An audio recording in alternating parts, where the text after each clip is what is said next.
All right. So I'm in the network connections here of my PC. Now, to view your network connections, you go in to start and just type view space network connections. And it'll bring up your options here. Then you right click with the properties, IPv4 and properties. And you can see in here. So you can manually change it here to use the following IP address if I wanted to statically put in an IP address, whatever, 192.168.10.5 or whatever. But the default option is here, obtain an IP address automatically. And how it does that is using DHCP. So that's what we're going to talk about today. Yeah, no, I notice here in the background, I can see GNS is not working. What GNS will do, it should do, is it should be giving me an IP address here, and it's not connecting here. So we'll have to forgo that there today. So I'll just power off that.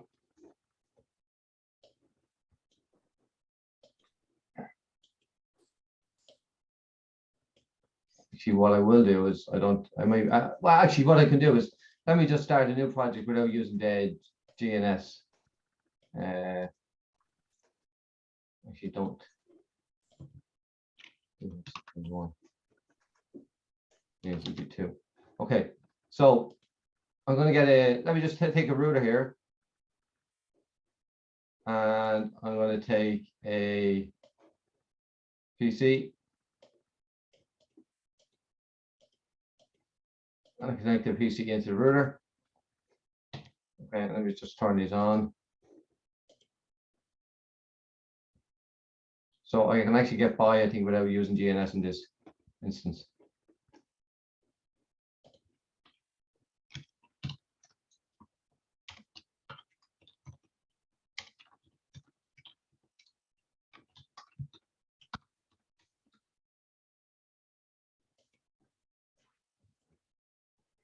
All right, yes, I have to just do some verification here.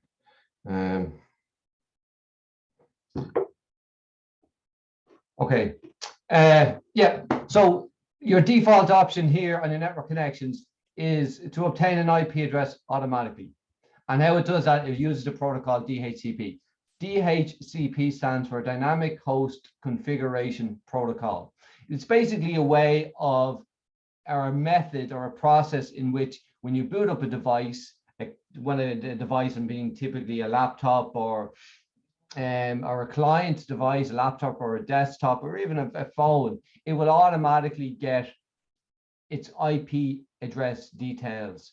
IP address, not just IP address, subnet mask, default gateway, and DNS server details, basically everything that is needed to go online. And it does it automatically behind the scenes.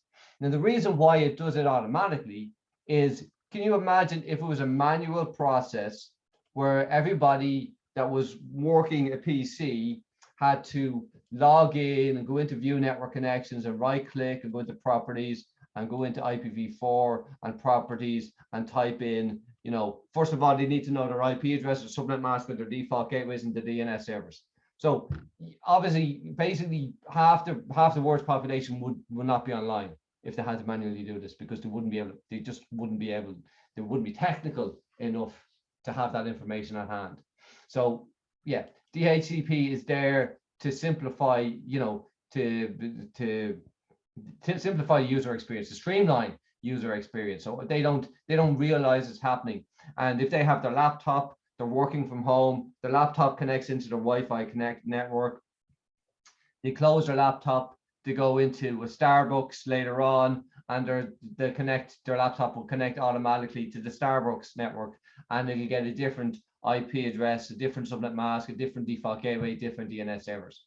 You know, so wherever it goes, it will automatically contact the local DHCP server of the place that they're in and get those details.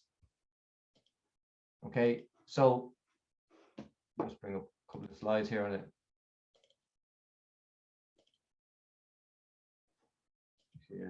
Just use Paint here.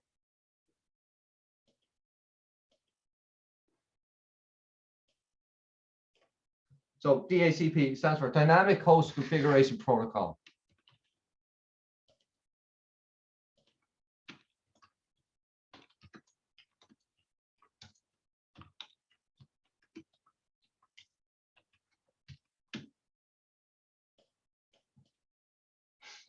Again, like I said, it allows you to give devices IP addresses without any manual configuration.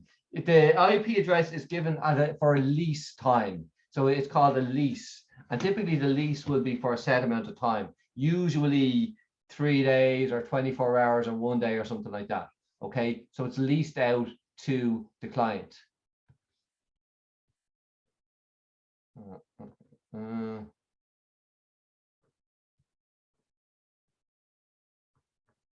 I'd say 1 day. So let's say, well, actually, I'll show you a different process now in a minute. So my PC, when my PC boots up, it will contact its DHCP server. Usually the DHCP server is going to be the local router. If it's in a small office, home office environment, it's going to be the local router that provides you with access to the internet. If it's a larger company, typically the larger company will have some sort of DHCP server running off Windows Server. Okay, like I said here, DHCP servers can be server-based or router-based. It depends on the company's requirement. Now, to find out what your details are, you can just go into Start, Command Prompt, and type in ipconfig/all, and that will give you your DHCP details. So you can see in here, let me just make this a little bit bigger. Okay, so my IP address that I'm getting is 192.168.178.70. So the preferred means that I have previously had this IP address. Subnet mask/24. I obtained this the 22nd of March, so I obtained it earlier on at 7 o'clock. It expires on the 1st of April, so it lasts 3 days. My default gateway 178.1. My DHCP server, obviously, so this tells me that my DHCP server and my default gateway, my router, are the same device. And my DNS server is also the same device. So basically, I will go through DNS some other time. DNS is just a way of taking a domain name that is easy for humans to understand, such as facebook.com or Google or Independent or the Journal. And it's easy for us to remember domain names because that's the way our brain is wired. It's more difficult for us to remember IP addresses.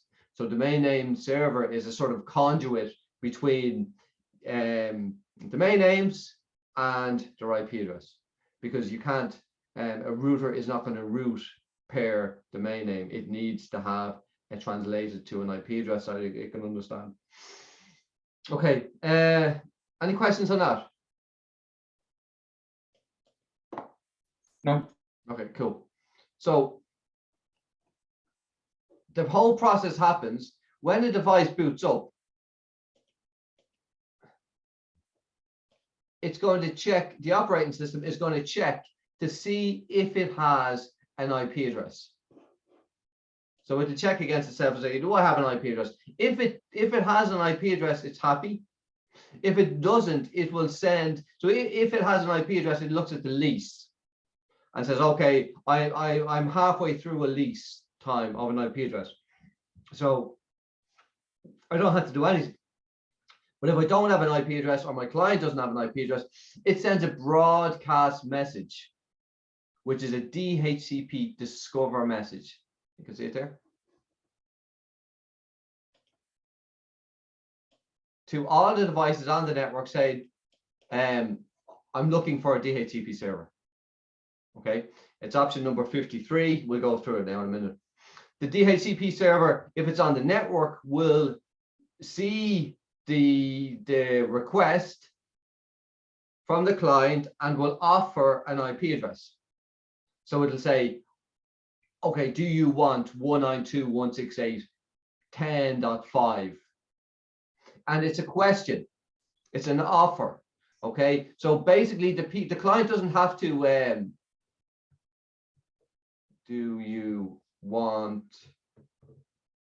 192.168.1.5 question mark, question mark. So the client will have to accept it. Now, obviously the client, if there's no other offers coming in, then the client will formally request that IP address by using a DHCP request. It's a yes, can I have 192.168.1.5 with not, and it won't be just the IP address, it'll be IP details. So it'll be IP address, it'll be subnet mask, it'll be default gateway, it'll be DNS server.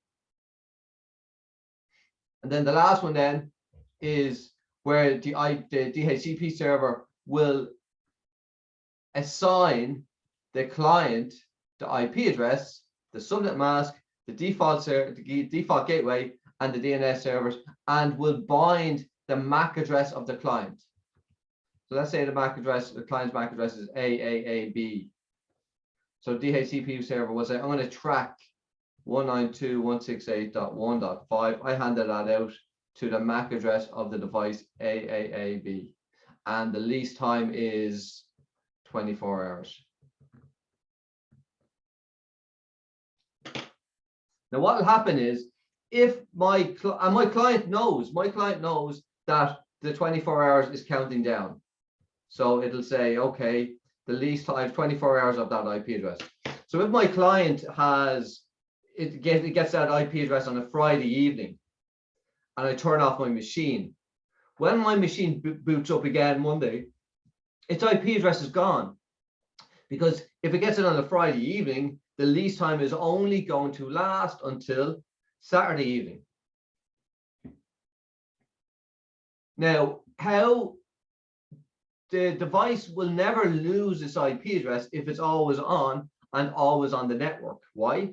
Because typically halfway through the lease time, which in this case will be 12 hours, the device will automatically send a renewal. The client will send a DHCP renewal request to the server saying, can I renew my IP address for another 24 hours?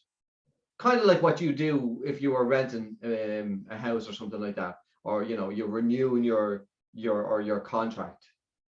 Okay, you won't wait until your contract is expired. You have to renew it before it expires.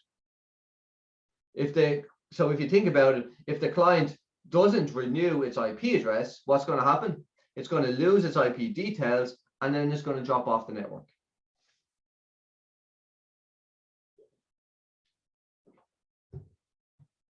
What sometimes you'll see, I don't know if people have seen this in a company where they're working, is if there's an issue with the DHCP server, it doesn't affect the network straight away. Typically it won't.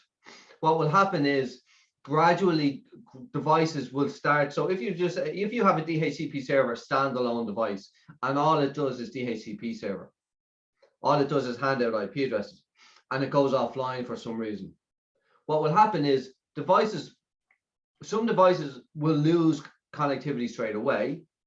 Other devices will wait and they'll start dropping out throughout the day, because you won't need, if you have a DHCP server that is different from your router, then if you have an IP address, well, you're not going to need a DHCP server until your IP address expires. And then you contact the DHCP server again to renew it. It's not there because it's gone offline. Then you have a problem. Does that make sense?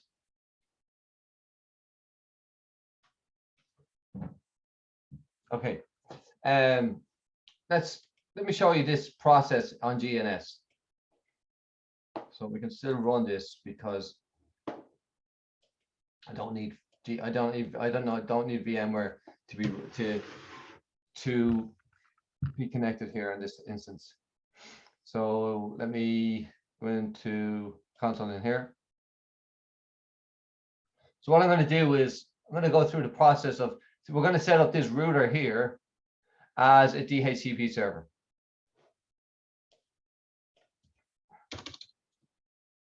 So it's R1, and we're going to hand out the IP details. Let's say it's 192.168.2.0. I'm using 1.0/24. The default gateway is going to be 2.1, and we're going to put in at least, maybe we're going to have a pool of DHCP addresses. DHCP pool, and the pool is going to run from 192.168.2.10 up until 192.168.2.50. Okay, so basically the first PC to enter the network is going to get the IP address of 192.168.2.10.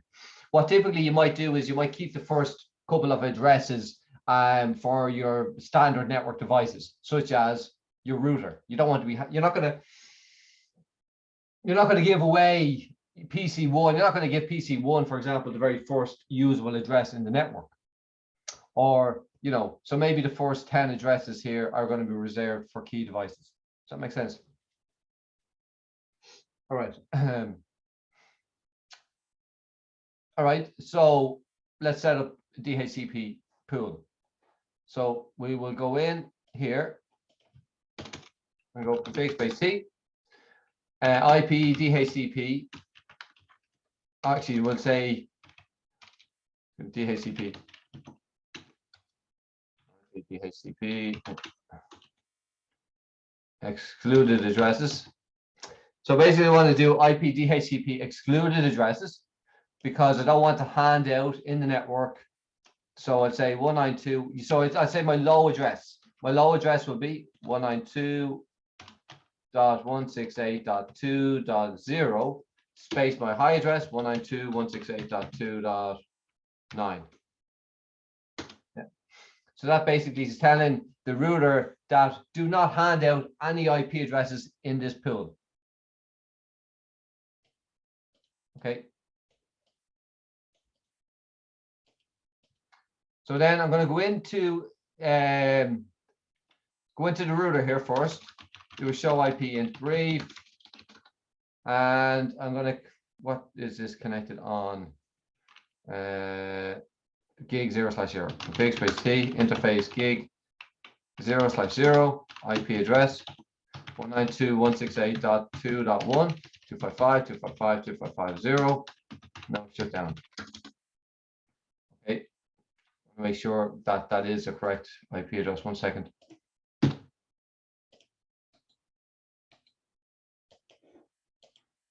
connect that into gig 0/0. Oh.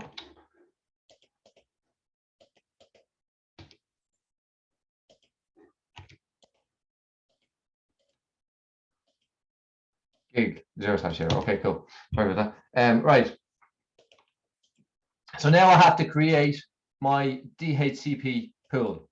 So go back to global mode and you say IP DHCP pool. Now in next week we're going to be doing actually this lab. We're going to be doing a DHCP lab, or a NAT lab. Yeah, a network address translation lab. So yeah, so don't worry about the commands. We will go through the commands in more detail. So we're going to say IP DHCP pool, and we're going to give it a pool name, and we call it pool name. We call it Dub pool, Dublin pool. Okay, and it changes. This is DHCP config.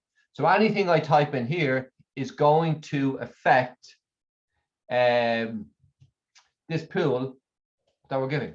So what are we what are we handing out? If we go back to network connections,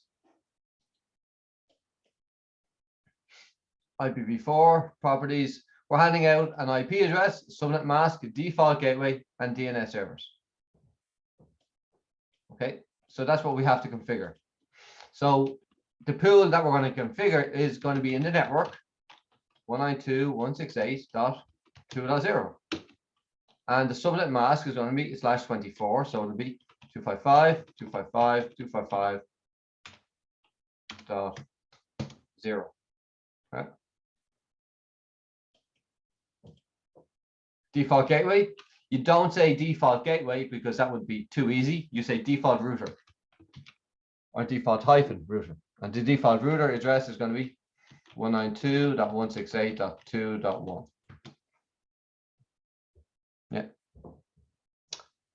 DNS server, let's say, is going to be 8.8.8.8. It's always a good DNS server to use. It's Google's, or 8888 or 4444. Google's public DNS servers. Okay, so that's set up. Now I need to go into my PC. Before I do that, I'm going to open up this and do a packet capture.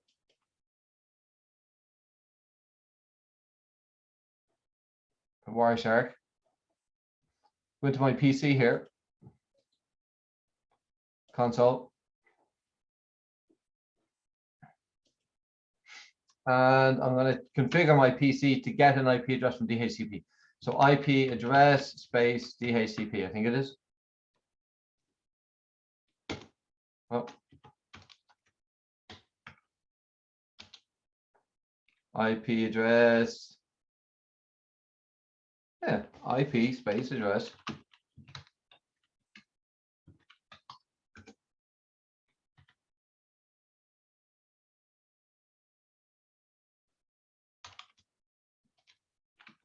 DHCP. Ah, there you go. IP DHCP. So you can see here DD means discover. Oh, can't get an IP address. Why not? From DHCP server. Let's see why I can't get an IP address. Because it's sending the messages. Let's go with Wireshark.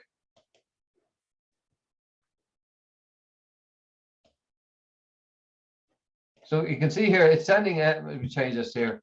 DHCP. So it has discover. It has the offer. And it has the request. Let's try that again. IP DHCP again.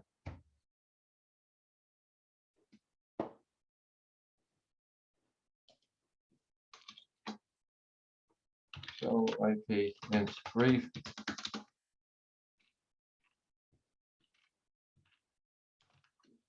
Show IP DHCP finding. Ah, what? So it does have an IP address. It's given this 192.168.2.10.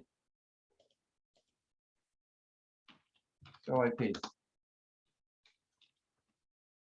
Right. Well, the router says I have given out this IP address of 192.168.2.10, but the PC doesn't seem to have accepted it for some reason. Like the PC's MAC address is 6800, which is here. It's very strange.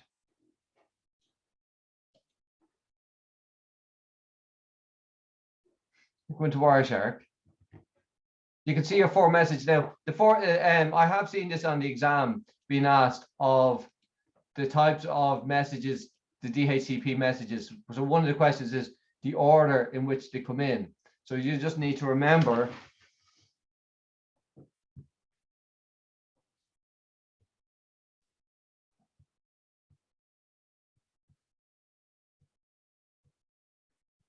Dora. Take a Dora the Explorer. So discover, offer, request, and acknowledgement. So the first message is discover, and then the DHCP is offering it back, the IP details. Actually, then the client has to formally request it, but it seems here that the last part is missing, where the DHCP server is not sending back the acknowledgement. The router is not sending back the acknowledgement back to the client.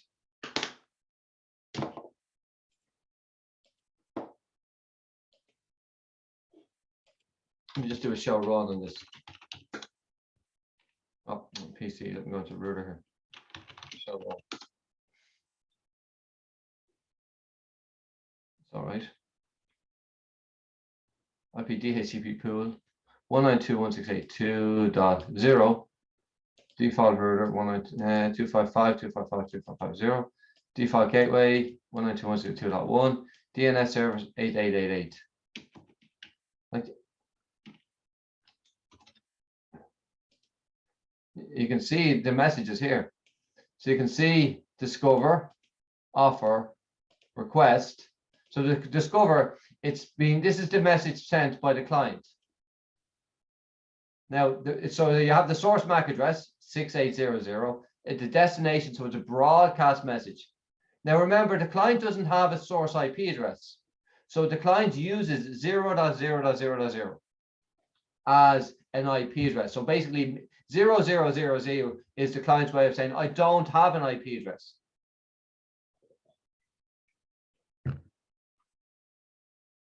Is that okay?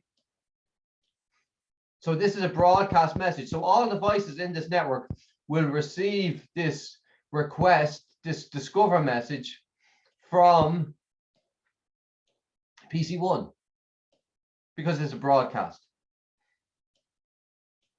The router here responds back 192.168.2.1 back to the device and says, would you like, here's the offer. It says, would you like this IP address, 192.168.2.10. Option number 53. And you click on here to 192.168.2.10. is your default gateway, or is your DHCP server. Your address lease time is 1 day. Your renewal time is usually half of that, so it'll be 12 hours. Yeah. Your subnet mask /24. Your router 192.168.2.1. Okay. Then the PC is still using 0000. It says it has to formally request it. It says, yes, can I have that IP address of 192.168.2.10?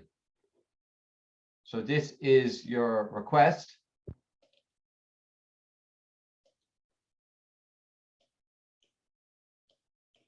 I have never seen this before happening with GNS, where because it's missing the acknowledgement. Let me just close that there. Let me try. I'm going to close this, delete this device here. Get another PC in here.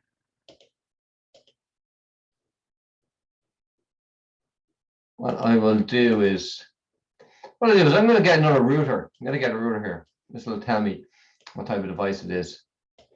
So I can connect this router here, gig 0/0, and here. Turn this on.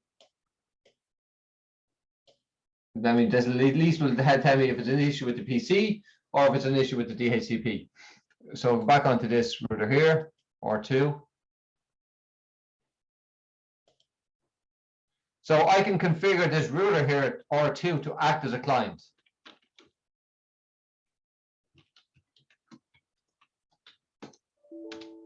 Okay, so I'll just put a note up here. This is going to be a DHCP client.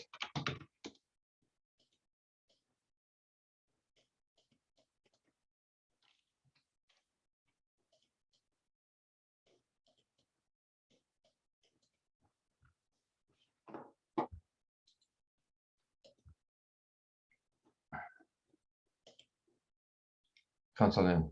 Okay. So if I go in here, config space T int gig 0/0.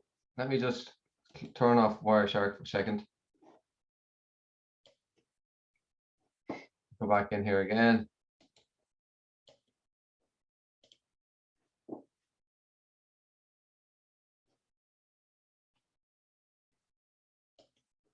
Do that running.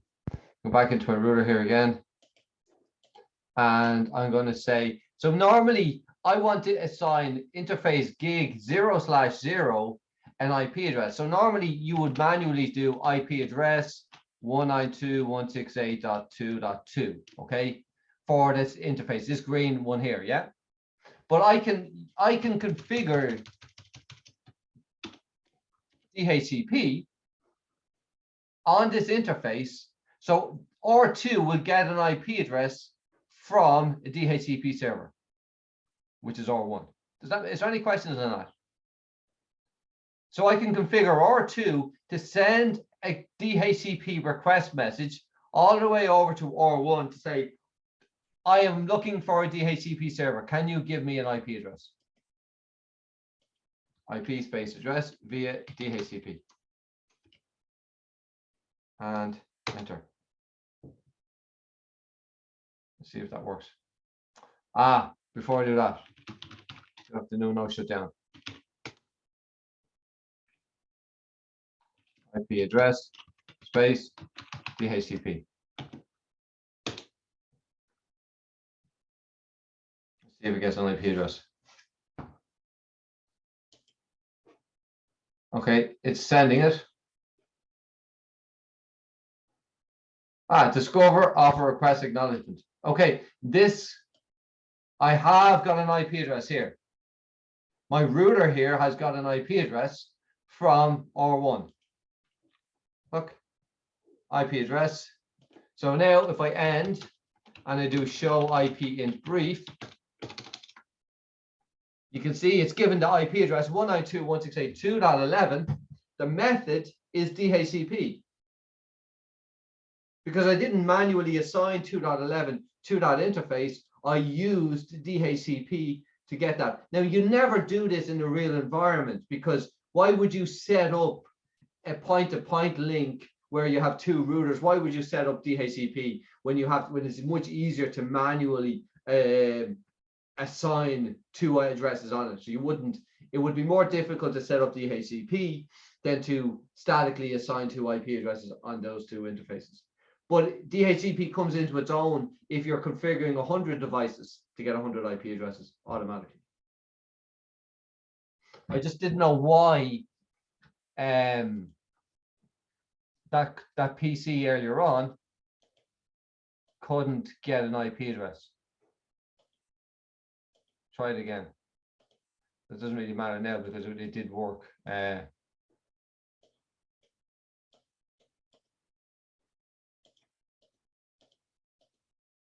Gig 0/0 start PC, back in here, console,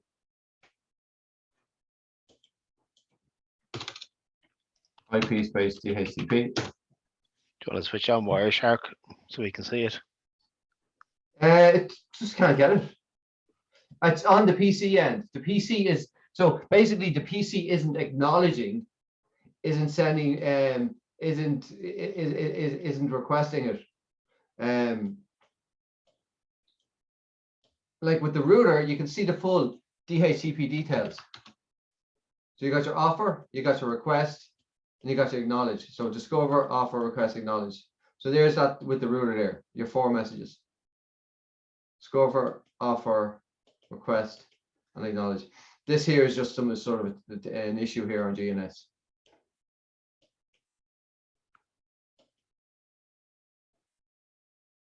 You can also set up DHCP on Packet Tracer. Let me show you this. Because like I said, you can configure a Cisco router to act as a DHCP server, or you can use like Windows Server, and it'll be a GUI that you can use. So I've got Packet Tracer running here. Let me fast forward time on this.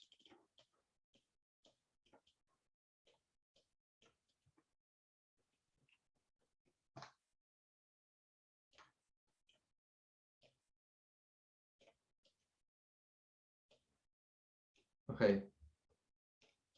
So here I've got DHCP server over here. It's 192.168.1.5.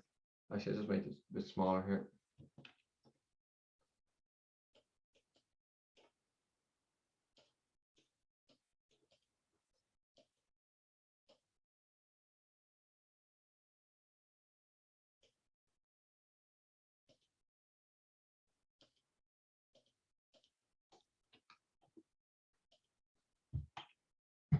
So if I log on onto the server and go to services desktop, and here, so you can see it's IP address 192.168.1.5, subnet mask, default gateway 192.168.1.1. Yeah. And click on services, go into DHCP, and you can see that have got two pools. So this is where you would use DHCP server for two different networks. So you'll have a DHCP server for, or DHCP pool for the 192.168.1.0 network, here, which is here, and the DHCP pool for this LAN over here, 192.168.2.0. And you can see both of them in there. If I go into this PC here, click on desktop, and go into IP config, you can see here that it's automatically got 192.168.1.6. Subnet mask 255.255.255.0, default gateway 192.168.1.1, and DNS 8888. Yeah.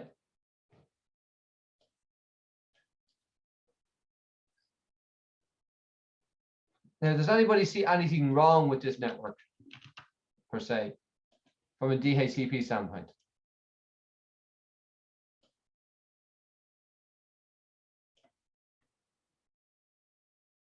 So you got your DHCP server here. Okay, so let's say this is Tom. Let's say this is Bob. When Tom sends a DHCP discover message, so the source MAC address, let's say, is AAAA, is AAAA. Destination MAC address is going to be FFFF. DHCP discover. So this is the first message disk is discovered. Yeah, this is the first message that Tom is going to send. When Tom's PC boots up, it realizes, his operating system realizes, I don't have an IP address, I need to contact the DHCP server. So it'll generate this DHCP broadcast message. What's the source IP address will be?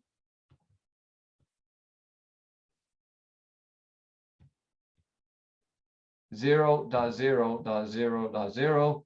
Destination IP address will be 255.255.255.255. Where is this going to? Where is this broadcast going to?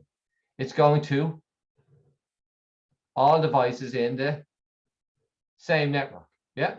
So this is going to hit the switch. The switch will send it out all of its active ports, and this DHCP server will receive this broadcast message, and all is good. And will respond back to Tom and say, here you have, it'll send back a DHCP offer message saying, do you want 192.168.1.6? But let's say Bob does the same thing. Bob is on the red network, for example. Bob's MAC address is AABB. So your source MAC is AABB. Your destination MAC address is going to be 12Fs. It's broadcast. Source IP address is going to be 0000. That's a 0, not 6. Destination IP address is going to be 255.255.255.255. Can anybody see a problem here with this? The router is going to block it. The router is going to block it. Why? It doesn't broadcast. Exactly. It doesn't. So remember, broadcast only go to all devices within the same network. The problem is that we have one DHCP server that we want to use for the whole company. A whole company is going to have multiple different networks. So this broadcast message will come out of the switch. The switch will send it all ports, but it's only going to get as far as 2.1, and then the router is going to kill it, because routers do not send on broadcast messages. What will happen, Bob's PC, when it doesn't? So Bob's PC is sending this discover message and is not getting a response back. What would the client do? What would the PC do? It has sent a message looking for a DHCP server, cannot find a DHCP server. So what will it do in this instance? The PC will give itself an IP address called an APIPA IP address. APIPA or APIPA. automatic private IP address. And so the operating system will give itself an address in this range, 169.254x.x/16.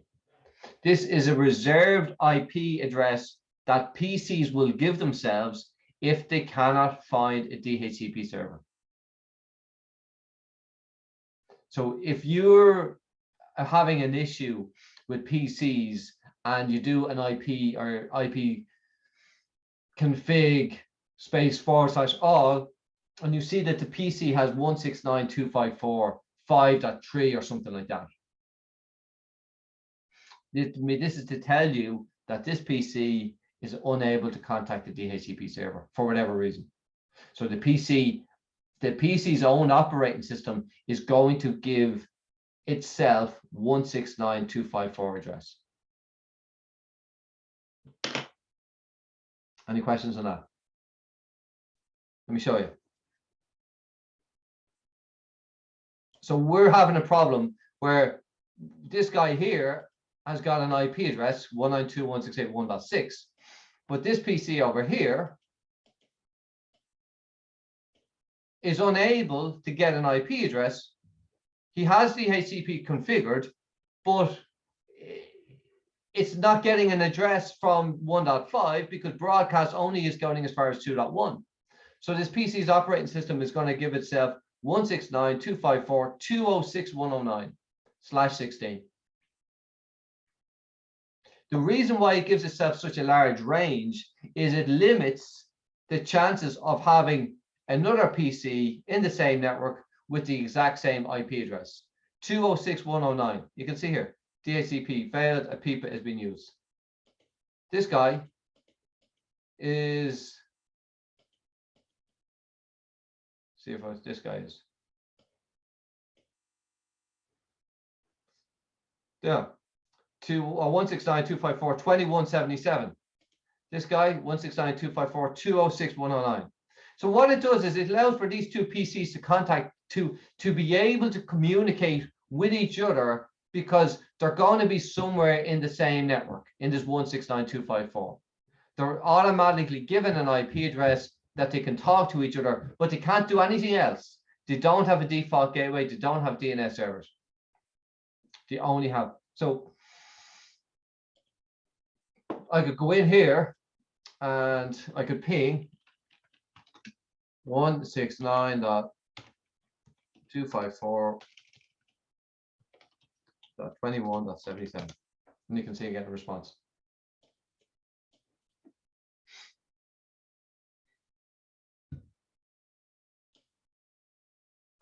So basically, you know, it would be very rare, you know, if you experience this and in a company and both the PCs have the same PIPA address. Let's say Tom's PC is 169.254.21.77 and Joe's PC over here is 169.254.21.77.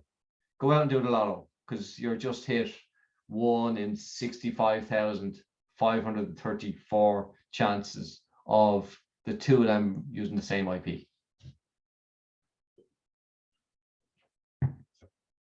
Not 1 in a million, but not close enough. All right.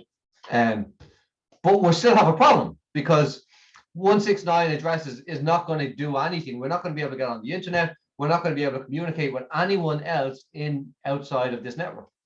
So what do? There is a command we can configure on the router on this interface here, and it's called IP helper address.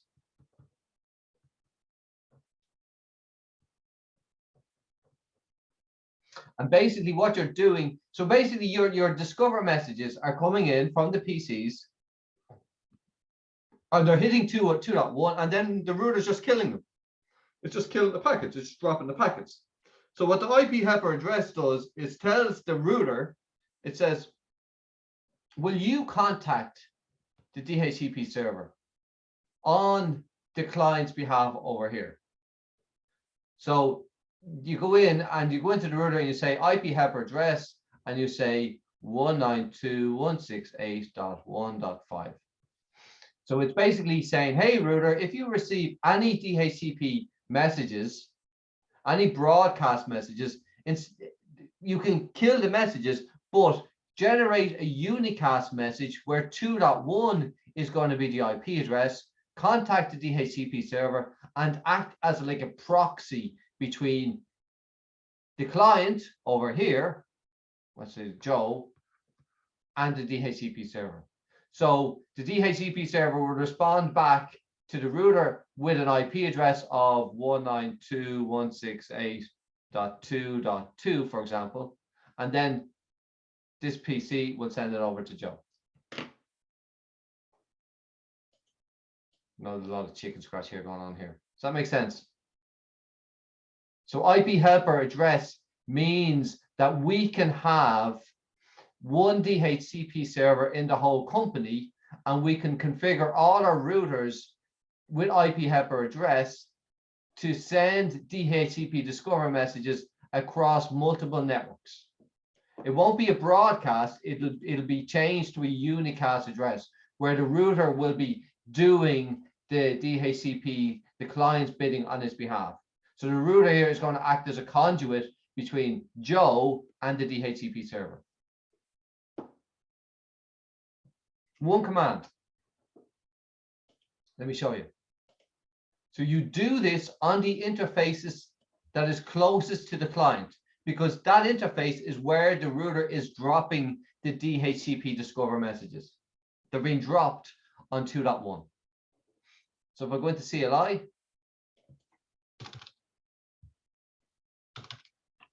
enable config space T. Actually, I don't know what 2.1 is, so I say do show IP in brief.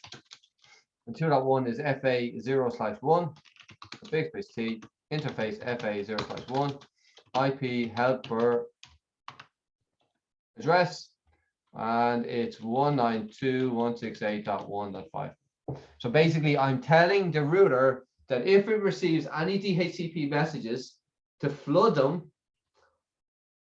to send a new message, drop the packet, but create a new message, and the source is going to be 2.1, and send it across then.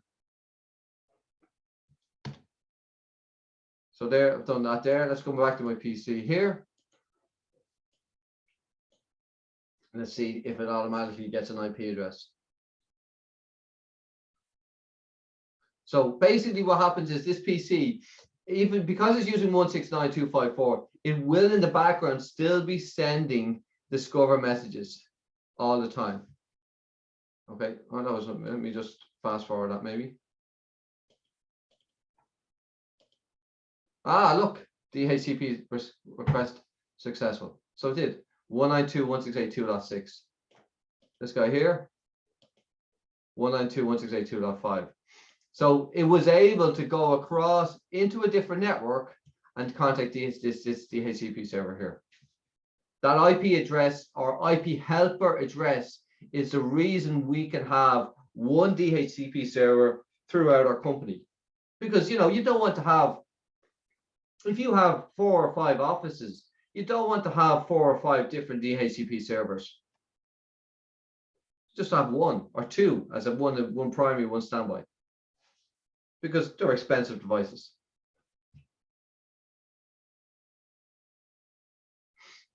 Okay, any questions on that, guys?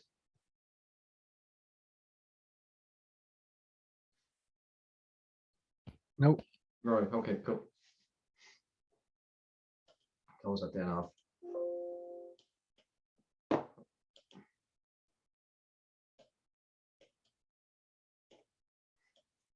Cool, thanks for that, Tony. Let's close that there.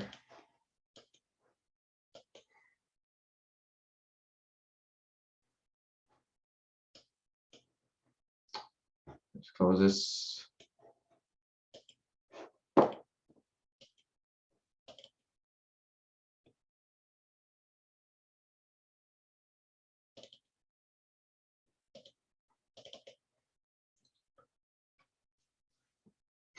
Okay, let me just open up a lab here, another one.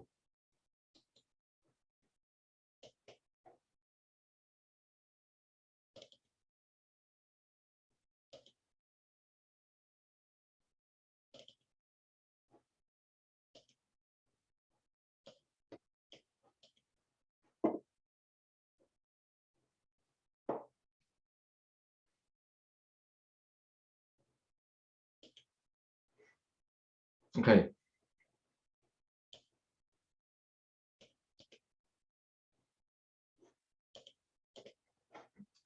Right, so we can see here we have lots of different devices. We've got a LAN in Cork, 192.168.1.0. We have a WAN link connecting Cork to Dublin, 192.168.2.0/30. And we have a LAN in Dublin, which is 192.168.3.0. Yeah. And then we have a link out to the internet. The internet being 1.1.1.2. Is it even using 1.1.1.2? No. Okay. Let me change that then. 1.1.1.2.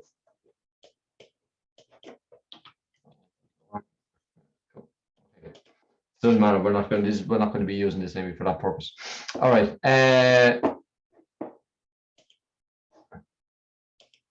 Don't need GNS for this. All right. So let's say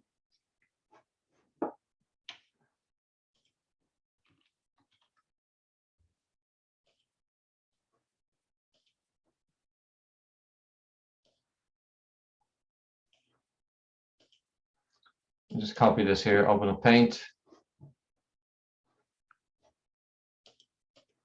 Click this here. Paint in, paste. Okay, so here we have a LAN in Dublin, 192.168.1.0/24. We have a LAN in Cork, let me start back again. A LAN in Cork, 192.168.1.0. We have a LAN in Dublin, 192.168.3.0, and we have a link out to the internet. So here, this Cork here. Let's say now Bob wants to talk to Joe. Okay, so what's going to happen is, from routing perspective, is source IP address 192.168.1.3 is Bob's destination IP address 192.168.3.3. Okay, now from a traffic flow perspective, what will happen?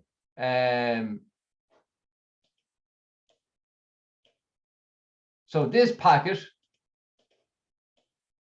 is going to go in to the default gateway. So it's going to go into 1.1.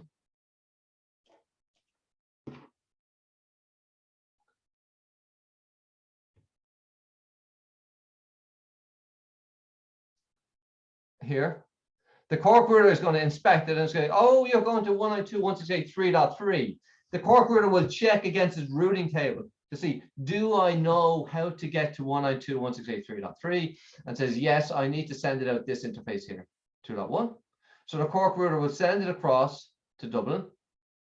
Dublin will receive it and will look and say, oh, you want to go to 192.168.3.3. Do I know how to get there? Yes, I have an interface in the same network. 3.1 is in the same network as 3.3. So it sends it out this link here. And obviously the MAC address is used to communicate between this interface here and Joe. Yeah. Source IP address, destination IP address. If the source MAC address, destination MAC address. Now let me go back. I want to just really talk about this from a traffic flow perspective. So let's start again. Make it a little bit smaller.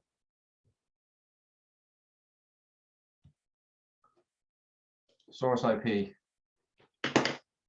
Source 192.168.1.3.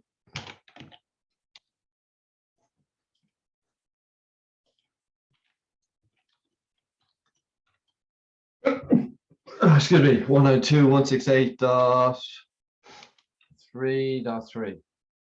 Okay.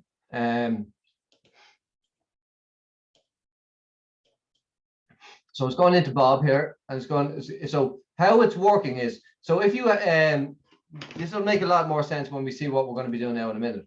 So what happened is, how do you find out whether traffic is coming in to an interface or leaving an interface? What dictates the traffic flow? Well, you need to look at where is the source and where's the destination. So here's the source. Bob is the source. 192.168.1.3 is the source. Joe is the destination. This is where this packet is arriving. Yeah. So what's happening is this packet is going in to this interface. It's coming in to 1.1. Yeah. It's getting processed by the Cork router and is leaving, is going out on 2.1. Does that make sense? It's going in to Dublin on 2.2 and it's going out of Dublin on 3.1. It's going in to this switch and it's going out of this switch. Does that make sense?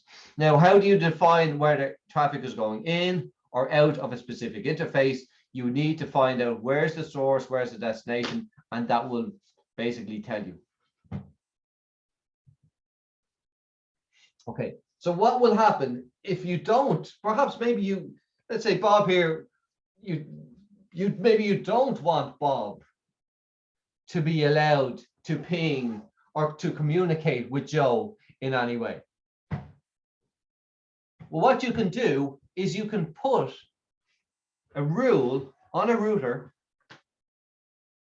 to stop traffic coming in or out, depending on your conditions. So it's like a big line. It's like a Gandalf cross. Thou shalt not pass. Yeah. And here, what you're doing is you're going to say, deny.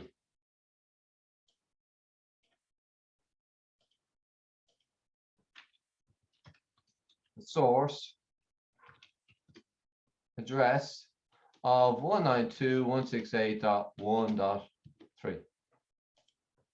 So you're going to say, deny the source address of 192.168.1.3.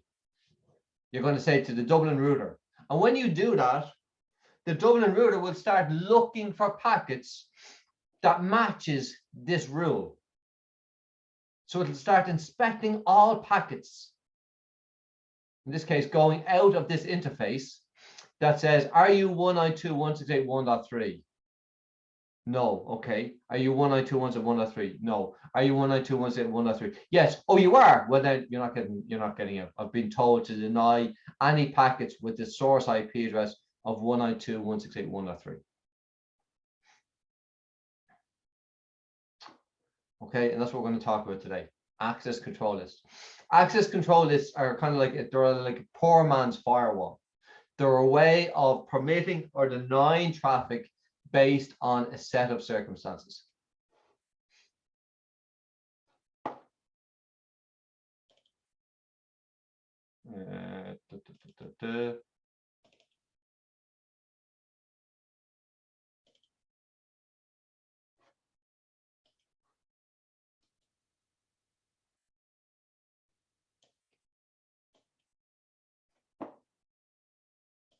So these are some of your rules.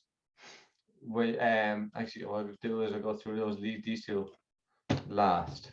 Okay. So some of the rules here.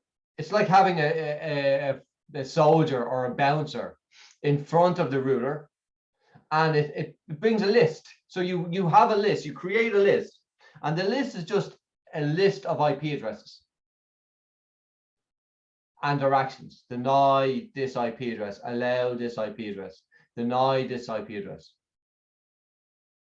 Think of a shopping list. You go to Tesco's and you're putting in all the stuff that you're allowed to get, that you want to get. So you the bread and cabbages and beer and whatever, and then things that you don't want to get is maybe packet of hobnobs you're not allowed, you're trying to watch your weight or something like that. White bread, and you're not allowed to get that, but you're allowed to get beer because it's Friday.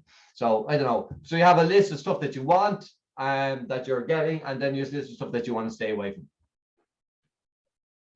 And that's what you have, and this is your list.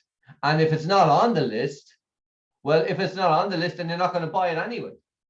So the list really is things that you need to get. So you go to Tesco's, anything that's on the list that says buy this, then you're going to buy it. If you have specific things to say not to buy this, then you're not going to buy it. But anything that's not on the list at all, well, you're not going to buy that anyway. So it's kind of like with my access list.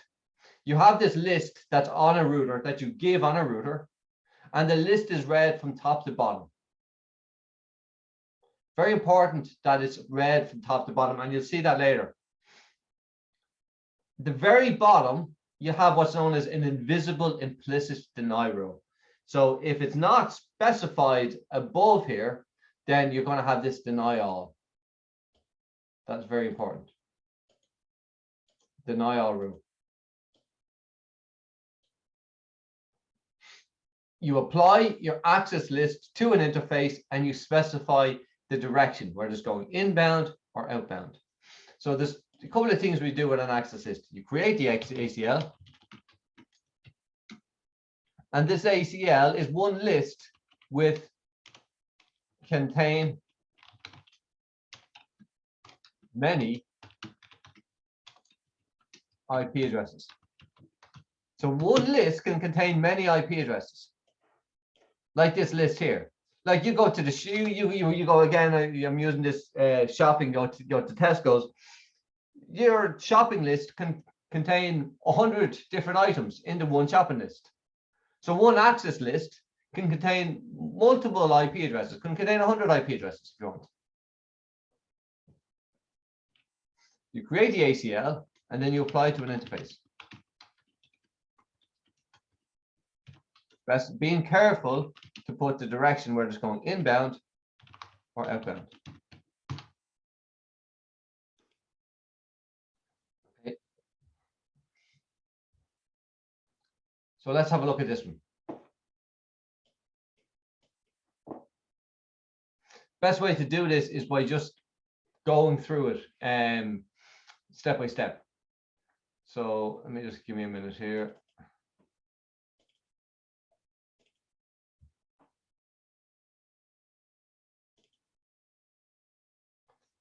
Okay, so I'm going to create. We're going to have a question, and this question is: we're going to have an ACL to prevent PC3 in Dublin. Actually, PC from accessing. So we're going to create an ACL to prevent Joe from accessing Bob. Okay, so let me just put it on this on the note.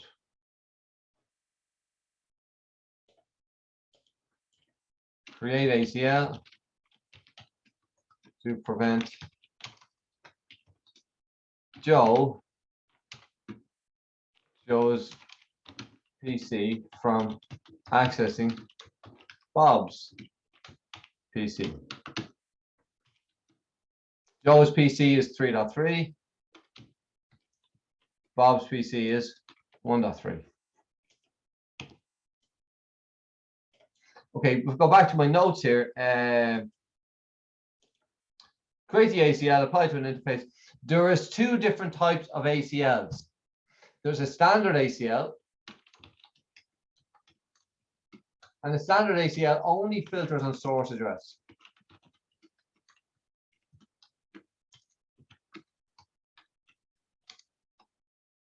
So a standard ACL, you can only specify the source IP address. Standard ACL is numbered between 1 and 99. Okay, you'll see the relevance of the number shortly. Okay, standard ACL is numbered between 1 and 99, and you can only specify the source IP address. Okay, so in this question, we're creating a standard ACL to prevent Joe's PC, which is 3.3, from accessing Bob's PC, which is 1.3. Okay, so first of all, we want to test, can Joe ping Bob? So let's go in here first, go into desktop and see if we can ping 192.168.1.3. No point in doing an ACL if Joe can't talk to Bob in the first place. Yeah, I can. You can see it in there,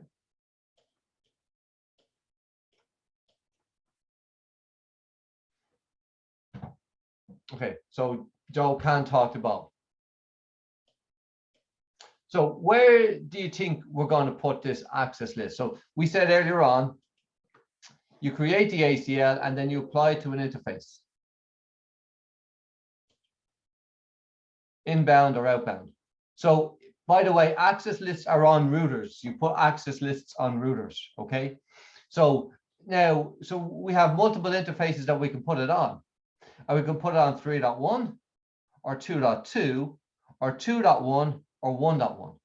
Where would be the best place to put this ACL on?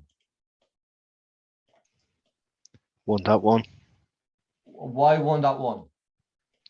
the one nearest the one you want to block. The one, yeah. So the one So he can closest. still access the internet. That's it. Yeah. So if that makes Exactly. sense. No, spot on, yeah. Sorry. Yeah. No, that's exactly it. So let's, if I go back here, let me just close this.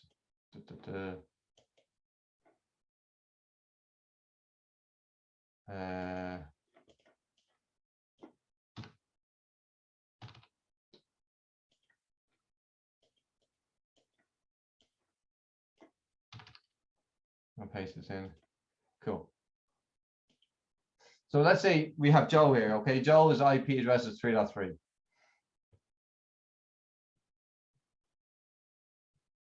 One 192.168.3.3, which is the source IP address. The destination IP address is 192.168.1.3. So basically, we want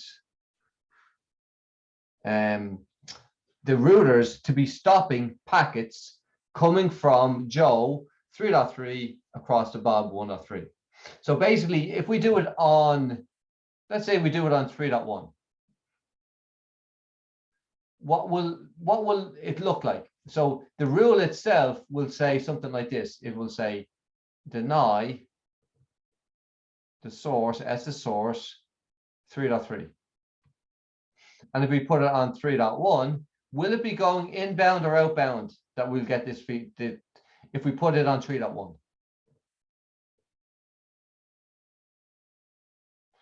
Well, where's the source? Inbound. Inbound, yeah. Source is here and the destination is over here. So we would, if we were going to put it on 3.1, we would want to be inspecting packets coming in to 3.1 with a source address of 3.3. Does that make sense? But if we do that there, right, this packet is going to come across, is going to go in to 3.1. The Dublin router is going to look here and go, let me see.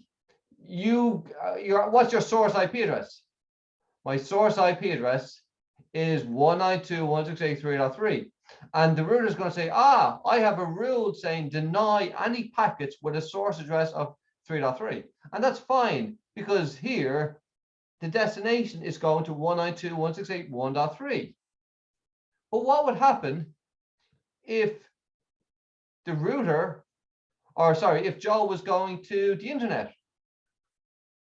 The source address is still 192.168.3.3, but the destination address is 1.1.1.2. So in this case, Joe will still be denied access, even though he wants to go to the internet, because standard ACLs only filter on the source IP address. It doesn't look at the destination IP address. That's it's a downfall of standard ACLs. It only filters on the source IP address. So you should put standard ACLs as close to the destination as possible. So standard access list should go as close to the destination as possible, which would be, as Tony said, 1.1. If it's 1.1, will it be going inbound or outbound?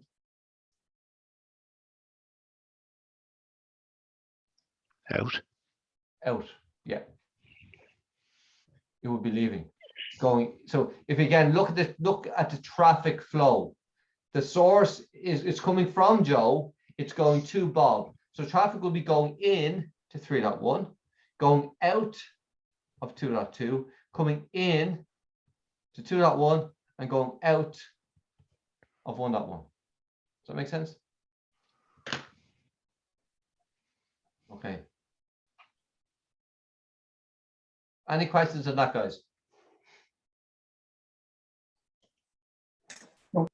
All good. Okay, cool.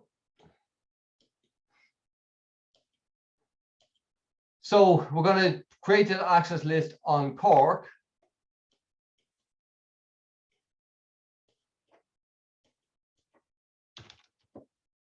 Don't worry, like routing is already set up, everything is set up. So we'll say, obviously routing is set up because remember, Joe is pinging. Actually, what I'll do is I'm going to run a continuous ping. 2.192.168.1.3. Okay, so it's pinging away. When I go into Cork, go to global config mode. Your access lists are done in global config mode. Well, the first part is, okay. So what you're doing is you're going in, you're going to say access list, question mark, and you can see our two options: standard ACL between 1 and 99, extended ACL between 100 and 99. Okay, so you can pick any number between 1 and 99 if you're doing a standard ACL. So let's say it's 50, right in the middle. Access list 50. What are we doing? Use your question mark. Question mark is great for access list because it'll just help you along with the commands. So what we're doing is we want to deny question mark, and then it's saying what address. So if we want to deny a single IP address, which we do, Joe's PC is a single IP address, 192.168.3.3. Well, then we can use the host command. So we're saying deny the host 192.168.3.3. So we're saying I want to create, we have just now at the moment created an access list and we've called it number 50. And the rule we're saying is deny this host 192.168.3.3. So the next thing is we need to apply it to the interface. So like I said, you create the ACL is the first part. The second part is to apply it to the interface. So we need to apply this access list number 50 to this interface on Cork 1.1 and in the outbound direction. So how do we find out what interface Cork is using 1.1 on? Just go into Cork and do a show IP int brief.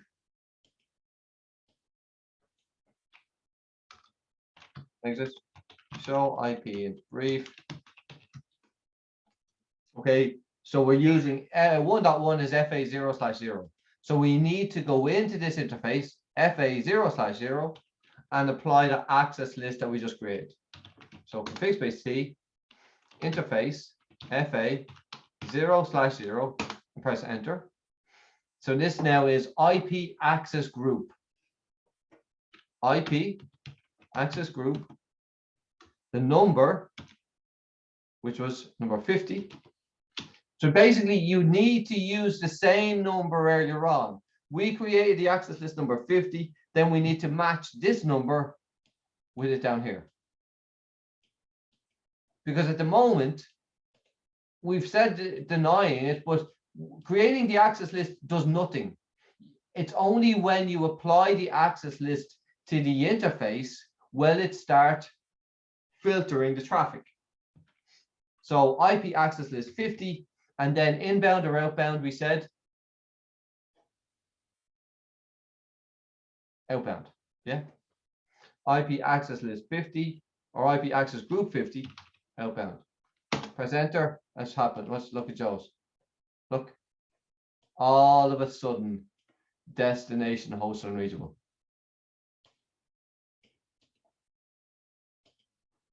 Because Cork is now stopping any traffic going back. Now, if you do an end and you can do show access list, we can see this is our access list here, 50, and we've got 20 matches. So this host has been denied 20 times. And why is it increasing all the time? Because we're running our continuous ping. So each ping is being blocked by this access list. So we have lost 39 pings.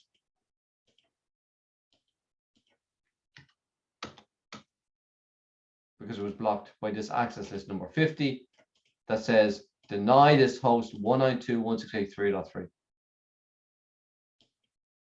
Any questions on that?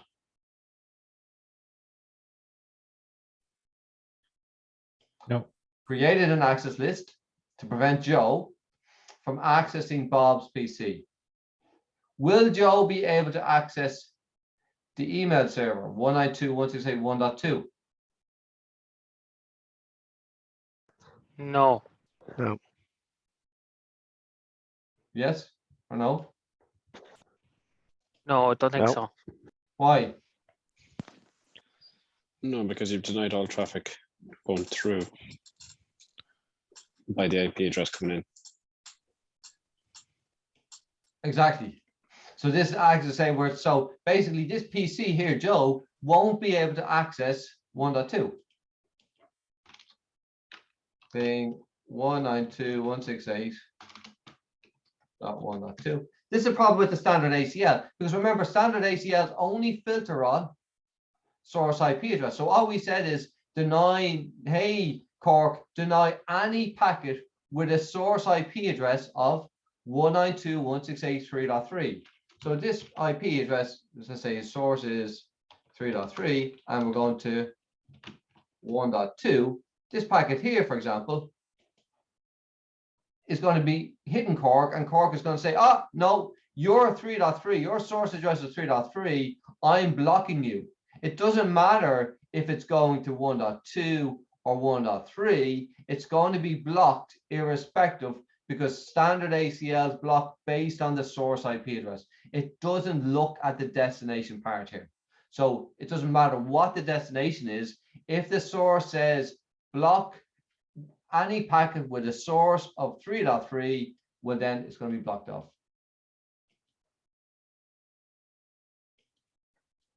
Okay.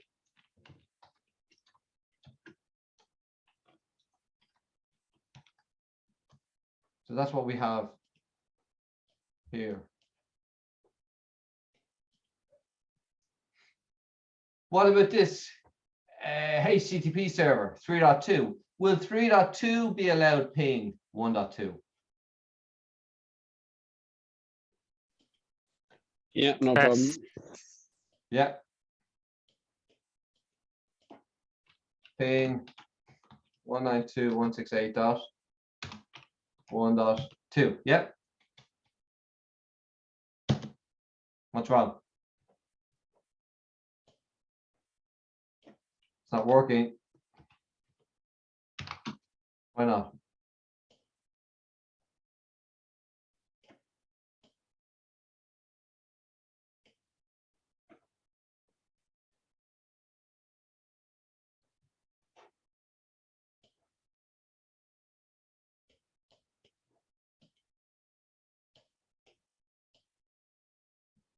Let's see, going across.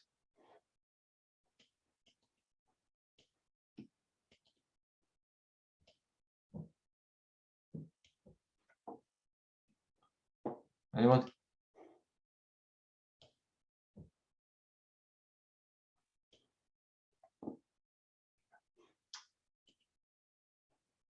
Go back to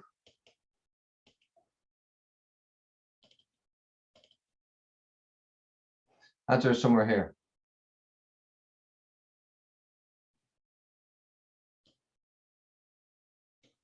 Let's say I'm Is going to go back. it deny all as the last route? Is that set up by default? An invisible implicit deny rule at the bottom. But let's use my analogy of going to Tesco's, right? Now, if I go to Tesco's, right, and I create my shopping list, and I say I am not going to buy beer, and that's the first thing I say, deny beer, no beer for me today in Tesco's. And then I have this rule where anything else that's not on my shopping list, I'm not going to buy anyway. So I go into Tesco's, I have one list and it says, don't buy any beer. But anything else that's not on my list, I have this rule saying an invisible implicit deny rule. Don't buy anything. So that's what's happening here. Once you create your access list, at the very bottom is this deny all. So what's happening is it's denying 192.168.3.3, but we got this guy here. Source is 3.2. Destination doesn't really matter where destination is because standard ACLs will block everything. So this is going to cross into Dublin, into Cork, and it's going out, and Cork's going to say, stop. Are you 192.168.3.3? And the packet is no, I'm 192.168.3.2. Then it goes to the next line and says, are you all? Well, all covers everything. If you are all, well, then you're going to be denied. Anybody do programming? No programming, even a little bit of programming. Programming is just if and then statements. So basically Joe here, again, source IP address 3.3, destination 1.3. Okay. So this packet goes across into the router. Cork router stops. Cork is going to be inspecting all packets that are going out of 1.1. And Cork's going to stop. Are you source 3.3? Yes. So there's a match. If you are 192, if your source, S is source, 192.168.3.3, then you will be denied. So this packet was denied because the source was 3.3 and then it was denied. Okay. This one here is going in and it'll say, are you source 192.168.3.3? Remember the rules. It starts at the top and stops when it gets a match. So the first line doesn't match because the first line says a source is 3.3. Well, this source is 3.2, so it doesn't match. Then it goes on to the second line. Are you all? Well, the 3.2 is covered by all. So yes, I am all. Well, then you're denied. So this guy here, basically everyone is going to be denied. So when you mention program, do you mean does it take, it goes, if I say this at the first roll, if else do this, if else do this, and then at the end just else, or yeah, so basically it's kind of if and then statement. So if so if your source is IP, if your source is 3.3, then you will be denied. If you don't, if your source is not 3.3, it goes on to the next line because there's no match. This really holds true when we start doing extended ACLs, because extended ACLs will cover everything. So how do we circumvent this? Because we want 3.2 to be allowed access. Could you create a separate ACL to allow all bar after the 3.3? So you create it's the same ACL, but you create an extra line in the same ACL, and you say permit all. So what you're doing is you're putting the permit all above the deny all. So remember, your access list stops when it gets to a match and applies that match. So if you put the permit all above the deny all is always going to be at the very bottom. It's like a catch all. It's like, so basically anything that is not mentioned explicitly will be denied.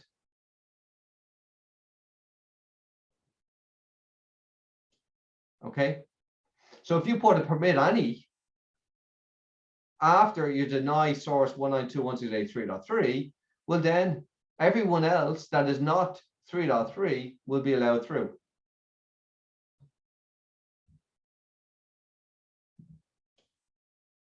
Let me show you. So we're still doing access list number 50. So we go back in, config space T, and we say access list 50, permit. Oh, that's it. And let's go back in here. Watch. Now we were replying. because now let's look at our access list 50. If I do show access list, this is our access list 50. We have our two lines. We have deny host 192.168.3.3. So if you are 192.168, sorry, if you are the host 192.168.3.3, then you will be denied.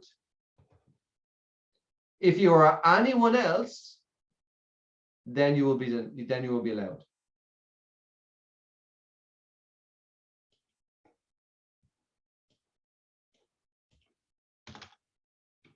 Okay.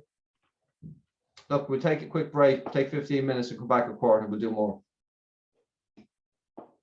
on this. Cheers. Okay, Cheers, guys. Lee. Thanks. Cheers.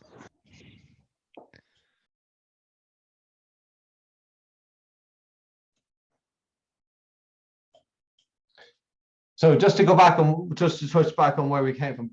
So you got your two different types of access lists. You've got your standard ACL, which only filters on source IP address. So standard ACL is not typically used for filtering of traffic because it's a very blunt tool. You can only specify the source IP address. If you want to filter traffic properly, IP traffic in terms of security, well, then you're going to use extended ACLs because extended ACLs will filter on everything. Source IP address, destination IP address, port numbers, applications. So, you know, I'll talk about this shortly, but if I want to stop, if I want to allow this email server only email or only HTTP and nothing else, well, then I can do that. But I can only use, you can only do that with an extended ACL. You can't do something like that with a standard ACL because a standard ACL only filters on source address. So this, yeah, you create the ACL and you apply it to an interface, you specify the direction, inbound or outbound. Really, with a standard ACL, you should always put it as close to the destination interface as possible. Okay, cool. Right.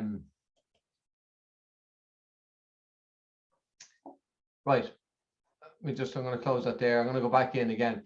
I want to show you where you will actually, this is a more common way or more common type of using a standard ACL. It's typically not with, so you won't use standard access lists for filtering traffic for security. You will use standard ACLs are much more prevalent when it comes to management of key network devices. So when it comes to management of routers, then you will use standard ACLs. Okay, so again, the best way to explain it is literally by looking at a question and going through it. Okay, so let's say, for example, we have Bob here, okay? And Bob is in IT. So Bob is the IT guy. Okay, he's the IT guy. He's the IT guy for the whole company. He's based in Cork. He lives in Cork, Carrigaline or somewhere like that. And it's his job to manage all the email server, the FTP server, the router in Cork, the router in Dublin. Okay, no one else works in IT, just Bob. As in, no one else works in infrastructure, only him. Now we have Joe here, and Joe is in sales. Okay.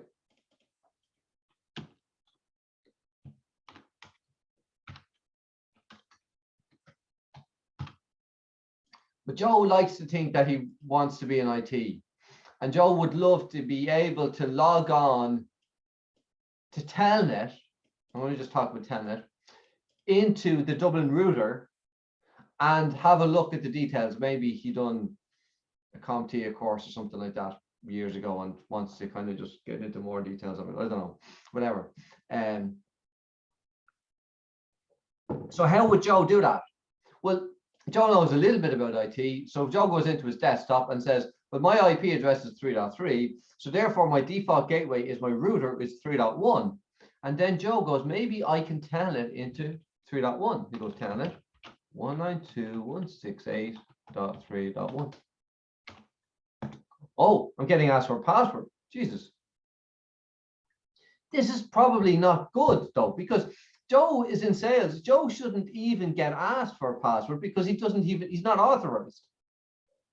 You know, you have these three terms when you look at security, and we will talk about this in a couple of weeks' time. You've got authorization, you've got authentication, and you've got accountability. So authentication is a password, but you shouldn't be getting asked for a password unless you're authorized. So authorization, Joe shouldn't even be getting as far as this stage because he's in sales. He's not authorized to, he's not allowed to telnet the Dublin router. So a password will protect Joe from authenticating to the Dublin router, but an access list will stop Joe from being authorized. He's not even, Joe should not even Joe in sales should not be authorized to even get asked for a password prompt. Does that make sense? So Bob is going to create an access list to only allow his IP address 1.3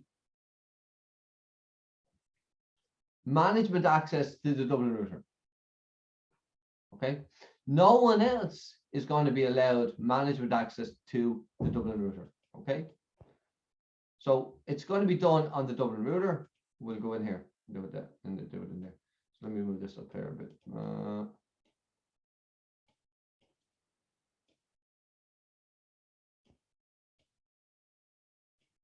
Okay. Actually, I'm just going to don't need that there. We don't need the internet, it's just getting in the way here. Okay, cool. Right. So go into Dublin. Go to CLI. So we can see Joe already. He's got a password prompt when he telnets into 3.1, and he could telnet into 2.2 as well. Yep, getting a password. So he doesn't know what the password is. But let's say, for example, somehow he found out. Well, then he could go in and he could bring down his company. Okay, so Bob wants to stop that from happening. So he's going to telnet into, so Bob connects into the Dublin router, enable. Password is CISCO. And he says config space T. So he creates his access list. It's a standard ACL. So this is where standard ACLs are more common in terms of configuring filtering from management traffic, telnet or SSH. Really useful. So you create the access list, you say access list. Again, it can be access list any number between 1 and 99. So you say access list, let's say 22. What do we want to do? Deny, permit, or remark. We want to permit. Yeah.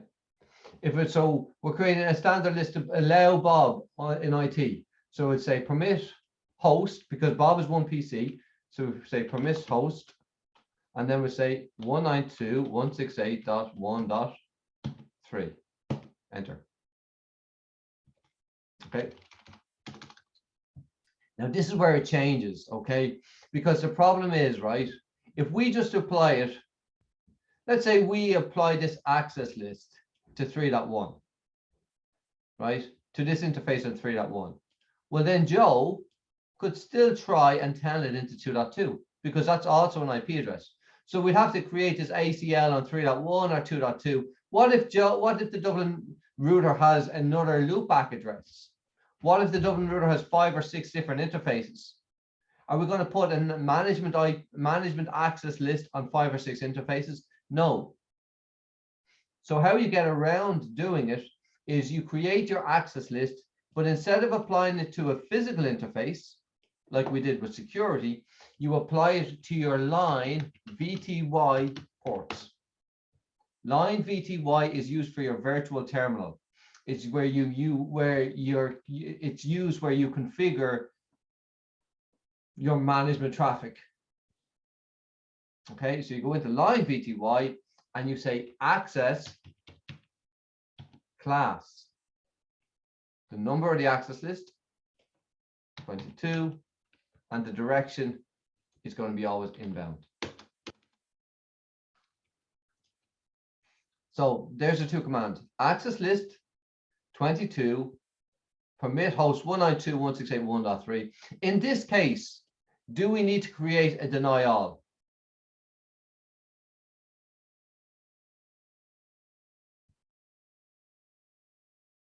No. No. Why? Because our deny all we're letting our deny all work for us in this case. Because all we're doing is putting in permit. We're putting in permit Bob, and anything else will be denied. So we're not putting in anything specifically deny Joe. We're saying only Bob, only the source address of 1.3 will be allowed telnet into the Dublin router. And instead of applying it to a physical interface, if you apply it to your line VTY, this will cover all telnet access. So it doesn't matter if you're telnetting into 2.2 or 3.1 or any other active IP address on the Dublin router will be blocked. So let's go exit. If I type in show users, well, there's no one there. I've only got a console connection. Let's go back to Joe. Excuse me. So Joe says telnet 192.168.2.2, press enter. Look, getting connection refused by remote host. Okay, he tries 3.3. Telnet 192.168.3, 3.1, sorry, 3.1. Connection refused by remote host. So it doesn't matter what IP address. If I do show IP in brief, like we could have IP addresses on all of these interfaces. It doesn't matter, because it doesn't matter what IP address Joe tries to telnet into, he's going to be denied because there's an access list on the Dublin router that is blocking all management traffic. Well, it's not, it's basically only allowing all management traffic from the source address of 1.3. So if Bob goes in here and says telnet 192.168.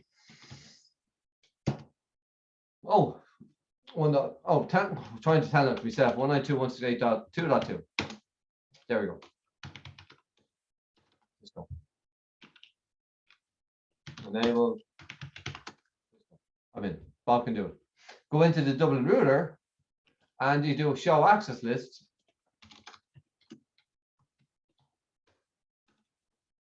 And you can see there's a match.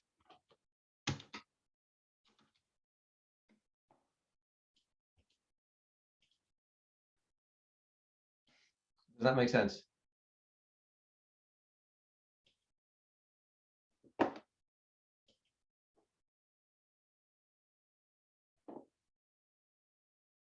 If you want to allow extra hosts, you just do it on the one command. No, you win the same. If you want to allow other hosts, you go in and you create another line. So we'll talk about that now in a second. So permit and deny all is basically, yeah, permit and deny all is permit and deny any. So it means the same thing. Yeah. So here we're not doing it, but we're just saying this one here is saying permit host 192.168.1.3. So let's say if we wanted to allow another device, let's say we changed our mind and we said we want to allow 192.168.1.2 in, what would we do? Backspace T, access list. Now we have to say use the same ACL number 22, access list number 22, and what we do is permit host 192.168.1.2. Now, before I press enter, I'll go back here to 1.2, see if I can telnet to 192.168.2.2. Nope. Go to Dublin here, press enter, then go back to email server and try again, and then I'm in. So it's instant.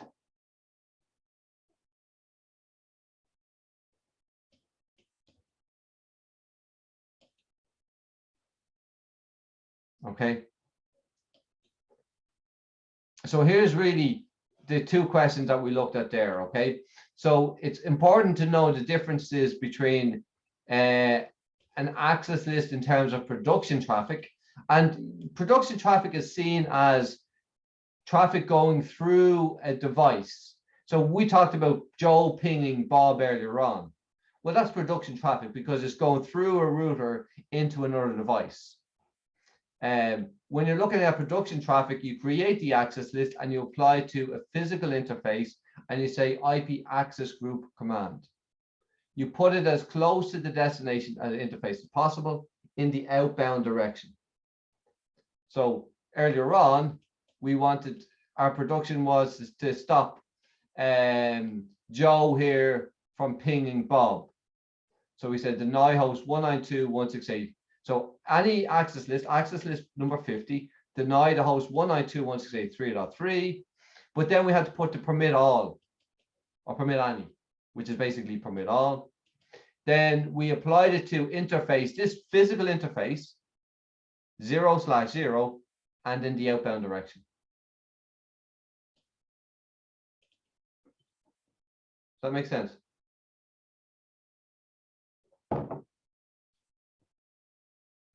Yep. When it comes to management,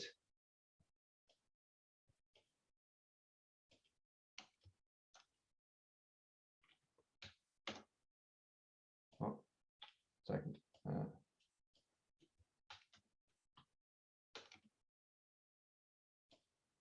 Which is seen as traffic that is used to configure your router or your switch. You create your ACL and you apply it to your line VTY ports using the access class.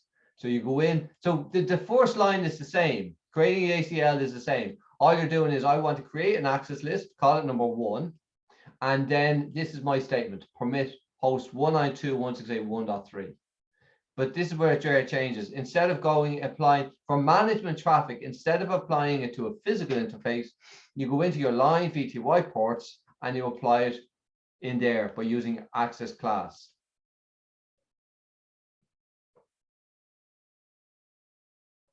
Okay, any questions on that?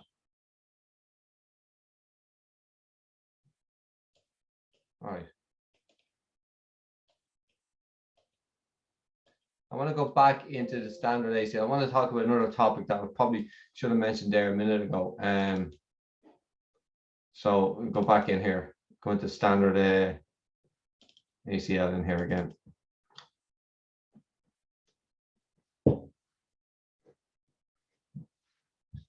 Just open it up again.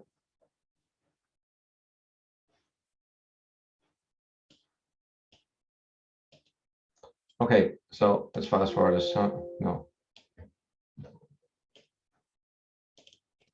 Okay, so let's say again, I wanted to create the ACL to stop Joe from accessing Bob, yeah?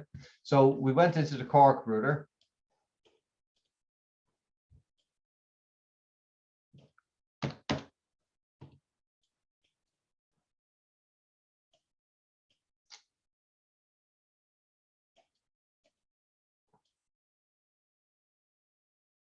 Went into the Cork router, so we go in here and enable config space T access list, let's say 33, and deny host 192.168.3.3. Yeah.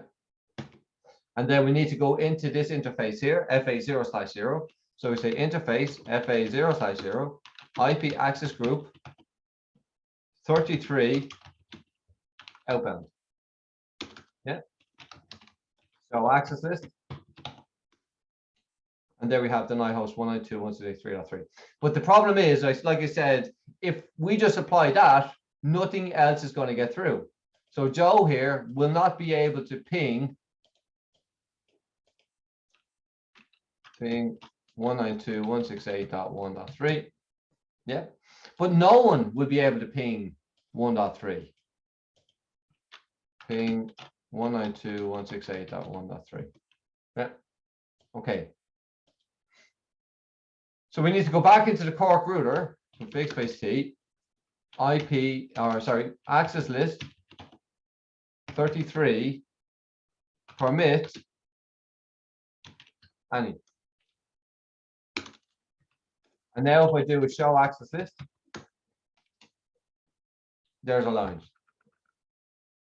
First line in this access list, number 33, is deny the host 192.168.3.3. The second line is permit any. Okay. What will happen if I wanted to not just deny 3.3, if I wanted to deny this FTP server as well? Okay. So what would I need to do? I need to go into access list number 33, backspace T, access list 33, yeah. And what would the command be? Deny host 192.168.3.2. Yeah. And exit. Now, is that going to work? Is that going to deny 3.2?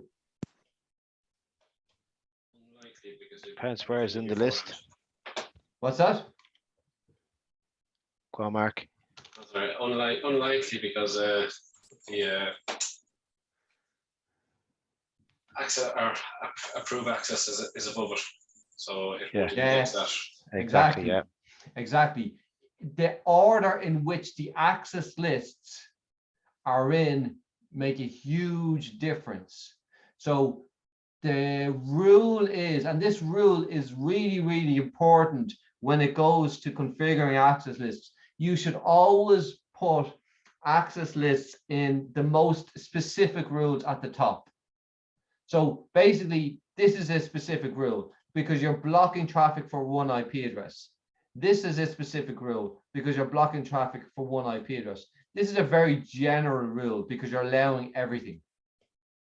So basically, 192.168.3.2 will be allowed because it's never going to get down to this line number here.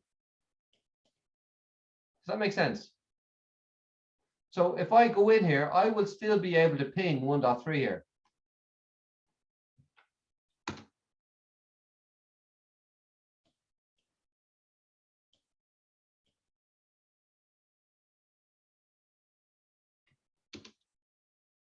Okay. Because it's getting as far as permit any. Let me know, guys, if that does make sense. Okay. Judging from your silence, that's all good. Yeah, everyone, Agart, Pablo, John, very quiet today, guys. All right.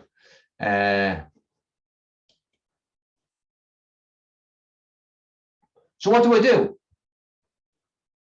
So this is where you have these numbers. These are like sequence numbers. Again, kind of go back to program.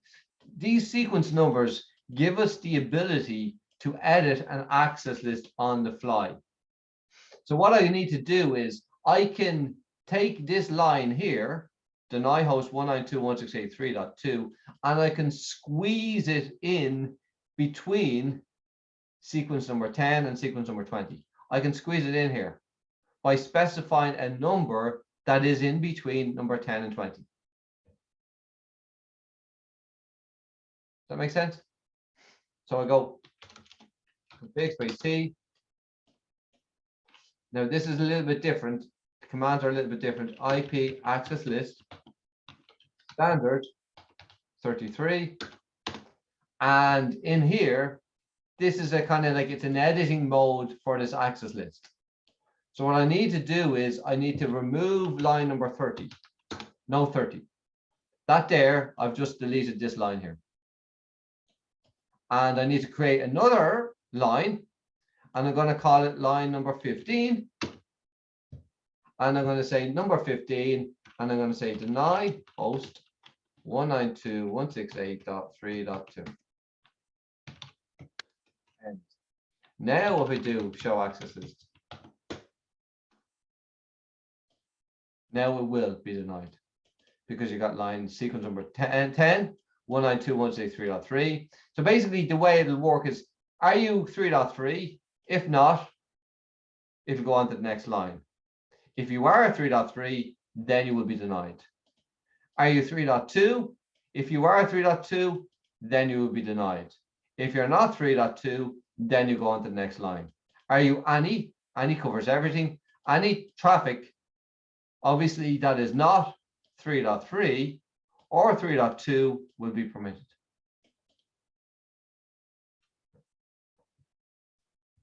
The best way to get your head around access list is just by practicing it. You know, and they're a great really tool to use as well, because if you can get used to practicing access lists, you know, you can get used to configuring firewalls, because there's no real main difference between configuring a firewall and an access list, especially extended ACLs, which is what we're going to touch off now. Because a firewall is just a GUI, it's just a graphical way of filtering traffic based on the source IP address, the destination IP address, the port numbers, etc.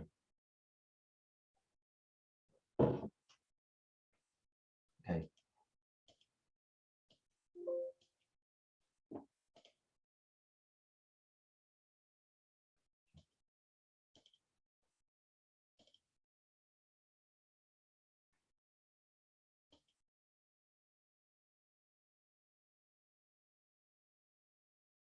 Let's open up another one.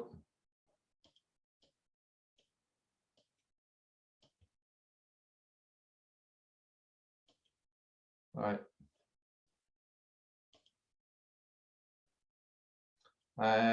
So we're looking at extended ACLs here now. Okay, so let me just cut back in here again with paint. 1 second.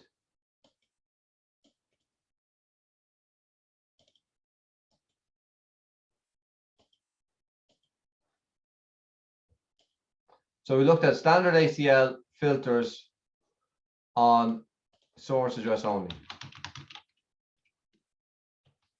Numbered between 1 and 99.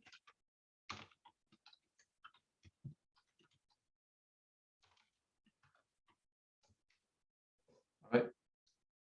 Extended ACLs.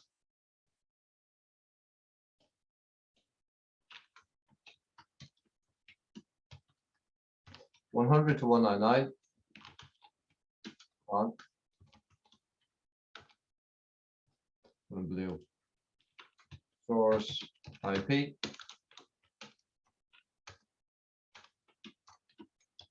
Destination IP. Protocol. What do we mean by protocol?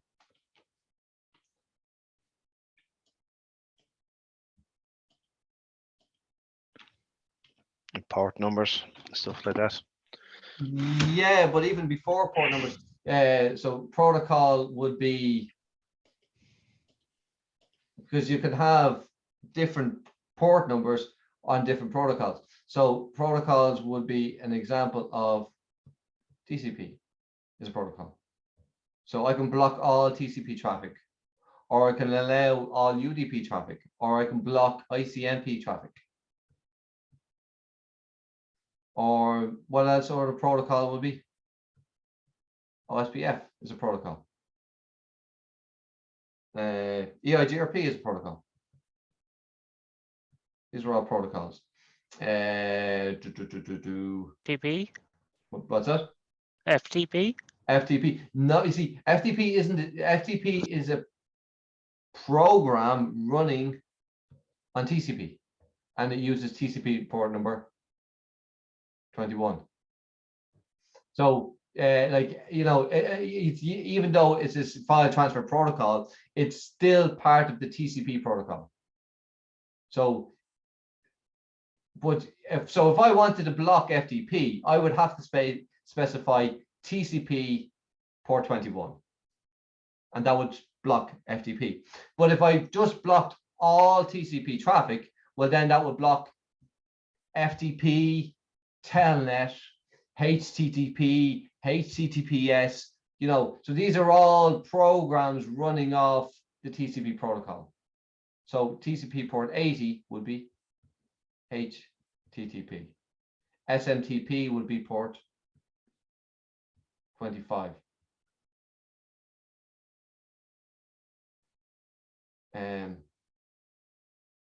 GRE is a protocol we'll be looking at, generic root encapsulation.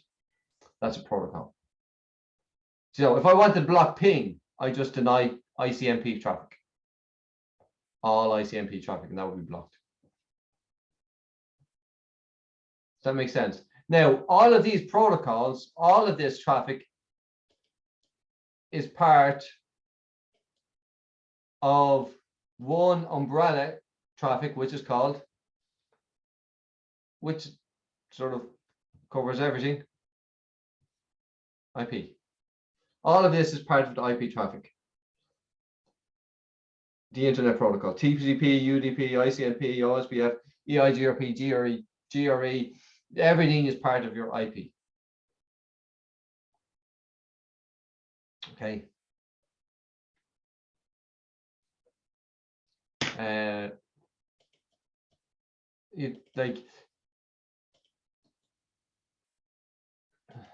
second. There's some protocols there. These are, these are TCP port protocols. So this TCP operates at layer 4. These are layer 4 protocols. TCP, UDP, transport layer. Now, these are all applications because they're using specific port numbers. FTP is an application that's running on port 21. SSH is on 22. Telnet is on 23.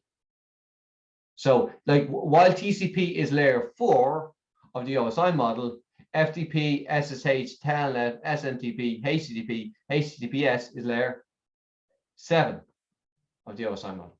Does that make sense?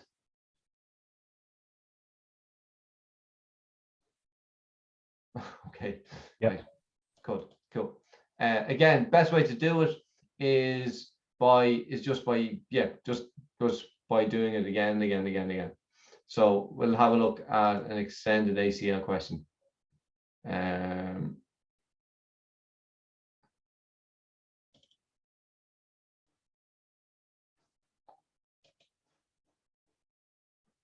Okay. So we're going to do one here now.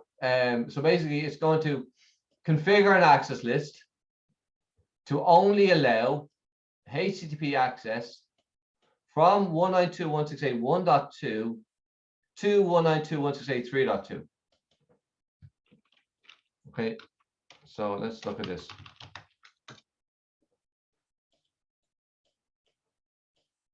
So it's a standard ACL. Sorry, it's an extended ACL. To only allow HTTP access from 1.2 to 3.2. Okay. Deny all other HTTP access to 192.168.3.2. So basically, no one else will be allowed access 3.2 over HTTP. So the only device that is going to be allowed access 3.2 over HTTP will be this one here, this server here. And then the last one is saying permit all other traffic as normal. Okay.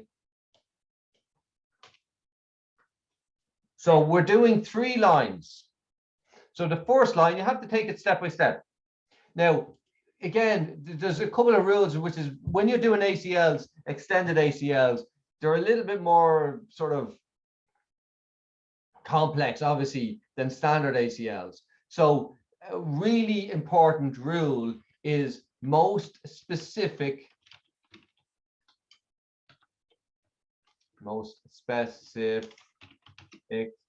rule on top. Okay, so how much? So we're creating one rule, but there's going to be 3 lines, one access list with 3 rules. Actually, that should be better. We're creating one access list, and the 3 rules in that access list are here. So if you look at this one here, we're allowing HTTP. Now, HTTP is what? Is part of the TCP port 80. Okay, HTTP is part of TCP port 80. So we're allowing TCP port 80 from 1.2 to 3.2. The next one is more general. So we're saying all other HTTP traffic to 3.2 will be denied. So all other TCP port 80 will be blocked going to 3.2. And then the last line will be permit all other traffic. So which order are we doing? This is the first one, because it's most specific. This is the second, and this is the third.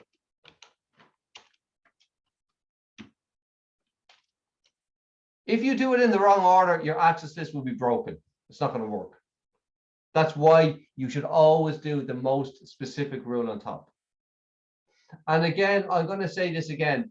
You should always put your ACL, actually, in terms of your class and in terms of a test, you should always put an extended ACL as close to the destination as well, because it's easier to configure. It works better in terms of your exam. So always put an extended ACL as close to the destination as possible. So where are we going to?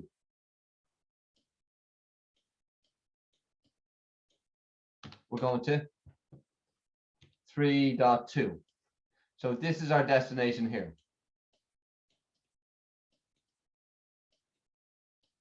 So we're going to say this is our destination HTTP server. Yeah.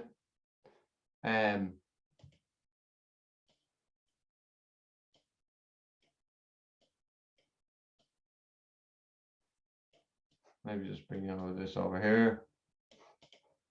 And okay. Okay, is that okay? Any questions on that? Right, so we're going to do it on the Dublin router, and we're going to put it on interface 3.1. And what if we're putting on 3.1, what direction? Inbound or outbound? Outbound. Outbound. Because if you always put it as close to the destination interface as possible, well, then it's always be going in the outbound direction anyway. Okay. So okay, so the first one is, so we're going to go on to 3.1.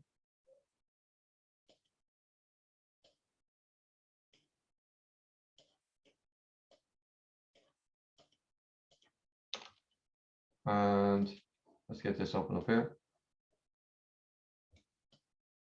There we go. I'll put this up here. Cool. Let's go. Okay, so enable Cisco is the password. Okay, so we want to create our lines. So we're going to do config space T, access list. It's going to be an extended ACL. So any number between 100 to 199. So let's say we will do 120. Actually, we won't do 120. We'll say let's do 151. Okay. Access list 151. So I'm going to create an access list, number 151, like a shopping list. And in the shopping list, you put in the stuff that you're going to buy and the stuff that you don't want to buy. In this access list, I'm putting in the IP addresses I want allowed, and the port numbers I want allowed, and the port numbers I want blocked. in the one access list. So access list number 151, what do we want to do? Use the question mark. The question mark is brilliant in terms of coming to access list because it can be very confusing. So we're doing the first one. We're going to not, we're allowing, yeah? So access list 151 saying allowing, question mark. Sorry, allow, what am I saying? Permit, question mark. Now these are options. These are the protocols. See, HTTP is not there because HTTP is not a protocol in and of itself. It's an application that runs over TCP. So if I want to specifically mention HTTP, I have to mention TCP port 80. So here I'm going to say permit TCP coming from where?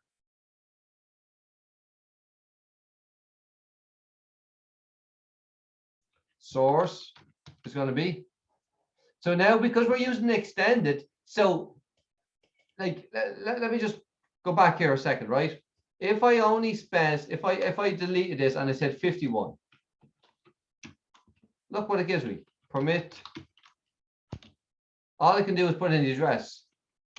When I put in 151, permit, I have much more options. So look at the difference of access list number 51, because it's a standard ACL. All I can do is mention the source address. When I use 151, all of these options come up because I'm using much more details. I need more details in. So permitting the access is 151 permit TCP protocol. Coming from where? Well, it's coming from host 192. Well,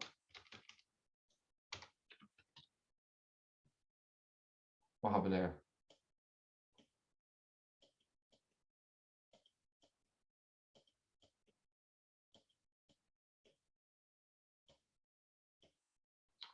So actually it's from so who we're blocking? We're blocking from 192.168.1.2. Hold on.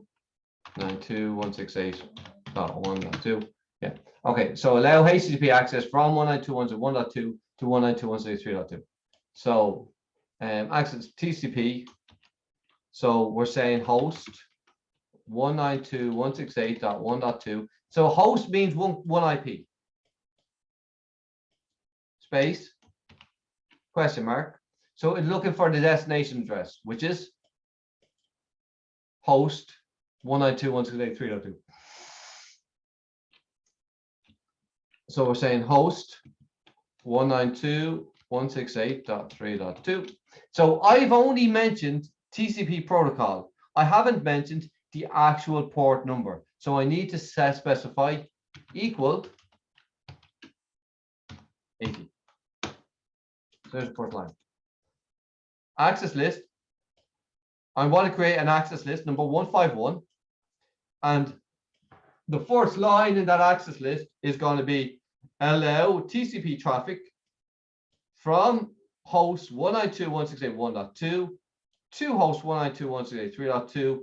It'll be TCP traffic, but only TCP traffic equal to port 80, which is HTTP. There's the first line down there. Okay. Any questions on that? Right, we'll do the second line.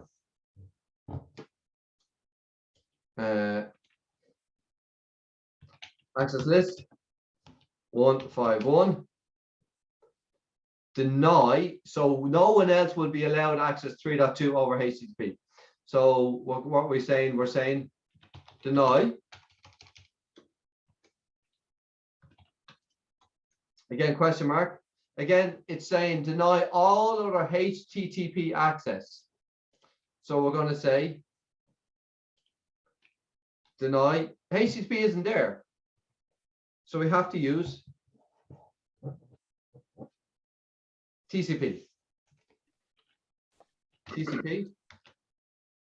Coming from where? So if this is deny all other 192. traffic, Any? any source, yeah. So deny TCP traffic coming from anywhere Port to 80. to where? Port 80 isn't it? Or HTTP. So, but it's not looking for our ports, it's looking for our destination address at the moment. Oh yeah, sorry, the 192.168.3.2. So yeah, so it'll say host 192.168.3.2. And then we have our port numbers. So we could do a load of info, but there's a load of options here. We can do a port numbers. But honestly, in terms of your CCNA, the only one that you're going to be doing is equal. If you want to do CCNP and do quality of service, you do your DSCPs and your precedents and stuff like that. But with here, we're just doing EQ. Easy.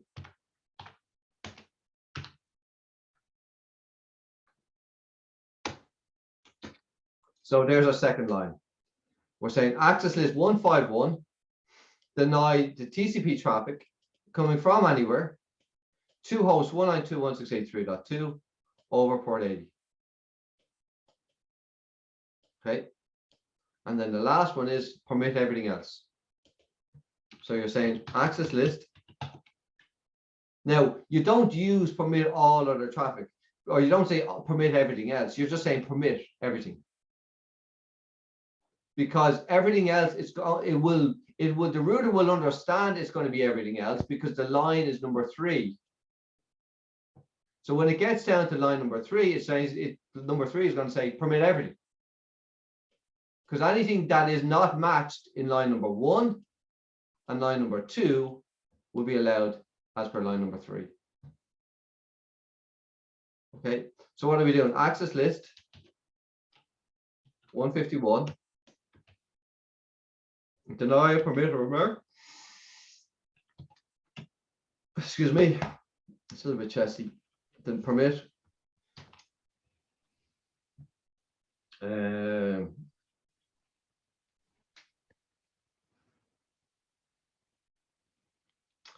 how are we covering all other traffic? What covers everything? What covers all protocols? Somewhere there. Does IP cover all? IP. And if you look at the description, it says any internet protocol. So permit all IP traffic, which will be AHP, EIGRP, ESP, GRE, ICMP, OSPF, TCP, and UDP. IP is a catch-all for everything. So permit IP coming from where?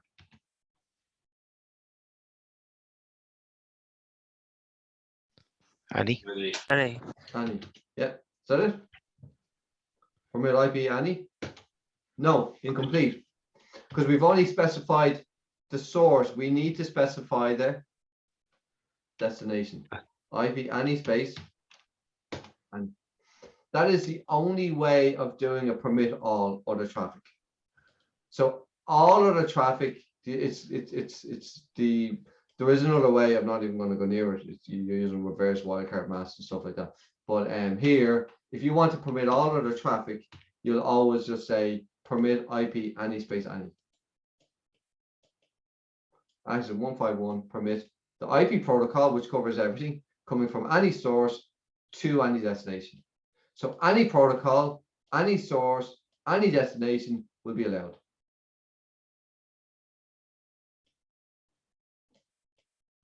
Does that make sense? Okay, so where do we need to apply this to? If I exit out of this and do show access list, there's our access list 151, and we have our 3 lines. Line number 10, our 3 rules. And look what what it done. It automatically took TCP port 80 and it changed it to www. because TCP port 80 is www. Okay, so we need to apply this to 3.1 and in the outbound direction. So do a show IP int brief. 3.1 is FA0/0. So go back into interface FA0/0, and we use the IP access group command. IP access group 151, and what direction? Outbound. Okay.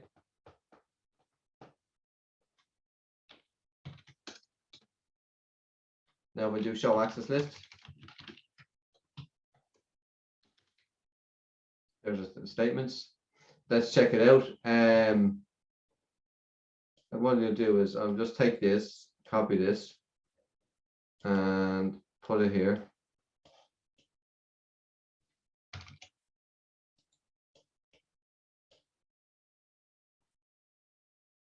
Okay, so let's check this out.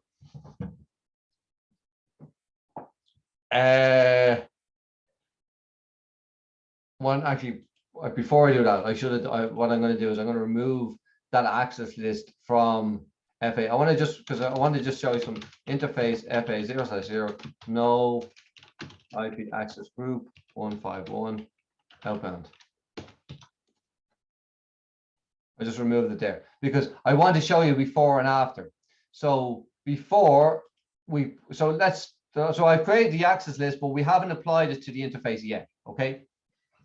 So before I apply it to the interface, let's just look.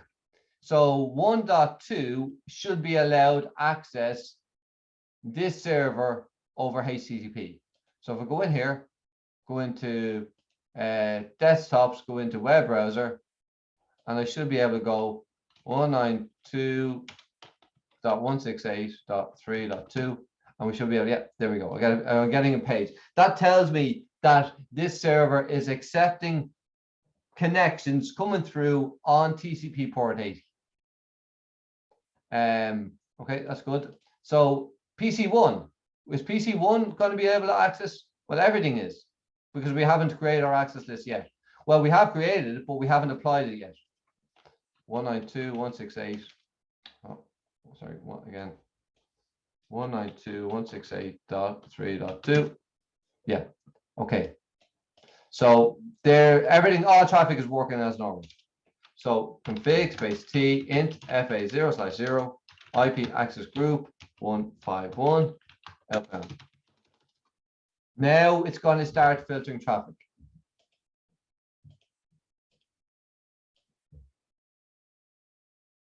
Okay. So try and keep this up here. Let's see. Okay, so if we go in,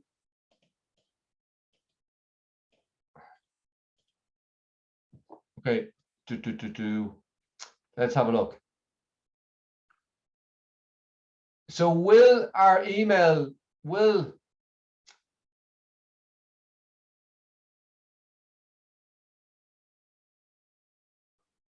PC1 be allowed ping 3.2? So PC1, will PC1 be allowed ping 3.2? Yes. No. I was going to say yes and people say no. I was going to say no, because you've only permitted 1.2. Oh, sorry, Okay. ping. Ping, did you say? Yes. Oh, sorry, yes. Yeah. Okay, so let's have a look. So let's do a snippet on this.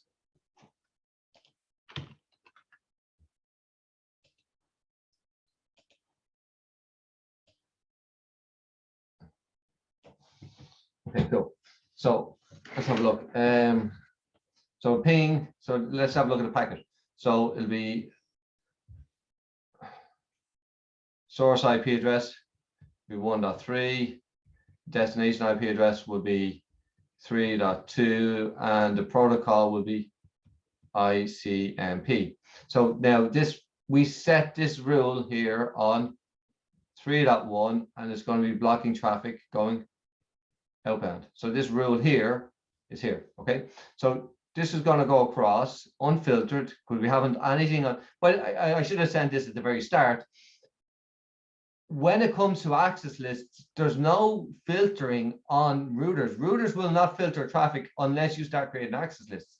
So by default, routers will permit traffic all the time. It's not going to block anything. So it's up to you as a network guy to, create your rules that you want allowed or blocked. So it's going to go into Dublin, and then the router is going to, so what happens is once you create the access list, the router starts inspecting packets, and it starts at the top. So it's going to look, I'll get a red pen, and it'll say, okay, stop. It'll say, are you the source of 192.168.1.2? Well, we can see here, the source of this packet is 1.3. So there's no match. 1.3 is not, source 1.3 is not the same as source 1.2. So it doesn't look at anything else. In order for line number 10 to be applied, everything must match. So the source 1.3 is not the same as 1.2. What happens? It goes on to the next line. Okay. 1.3 then says, are you any source? Well, 1.3 is any source, so that's a yes.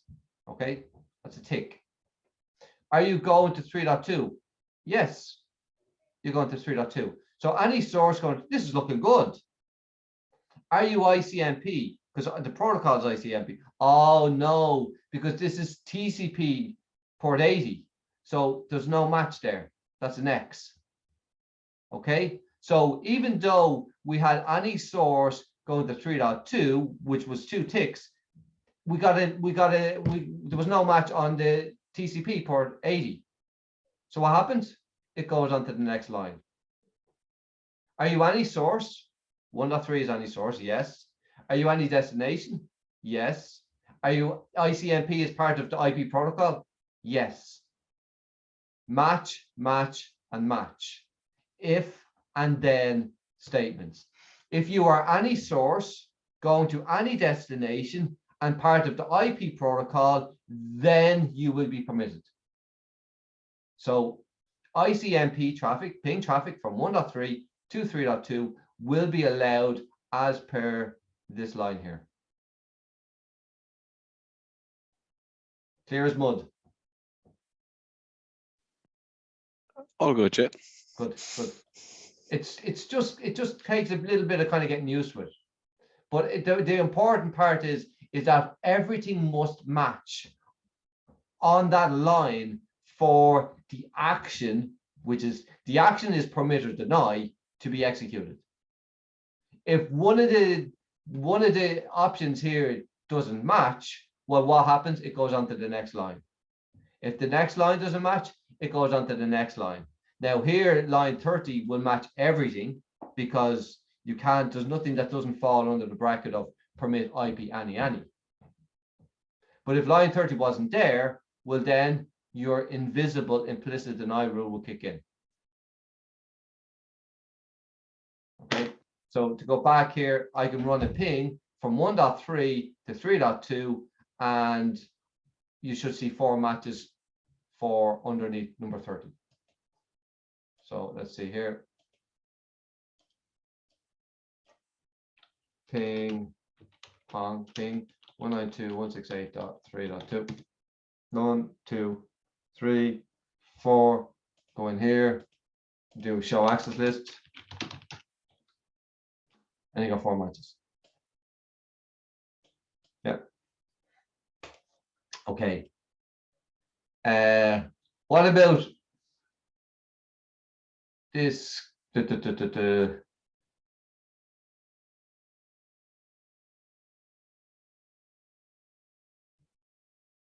What about 3.3? Will 3.3 be allowed ping 3.2? Or will 3.3 actually, will 3.3 be allowed, yeah, ping 3.2? Yeah. Yeah. It should be Basically, there's it can do anything, can no it? filtering between this PC and this one over here. Why? Because it's not going through the router. It's going directly across the switch. So an access list will only block traffic from a different network. If I wanted to stop PC3 on this switch from getting access to this HTTP server, how could I do it? If they're on the same switch.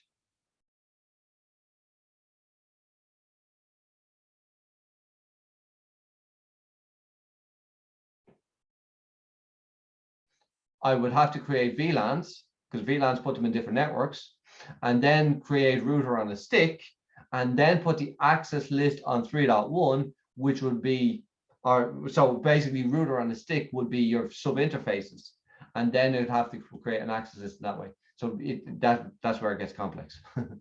But yeah, that's the way you do it. Or you'd use a multi-layer switch. Okay, well, yeah, maybe we'll talk about that some more time.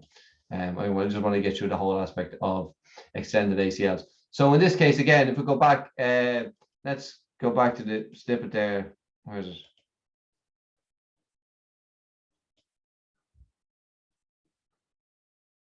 Would 3.2 be allowed FTP to, or sorry, would 1.2 be allowed FTP to 3.2?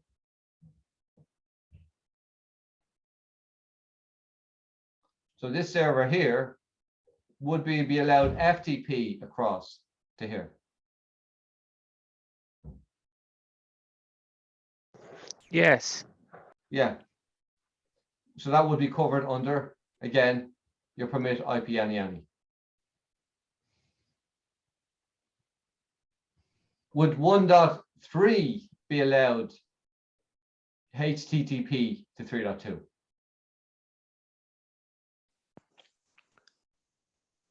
No. No. So 1.3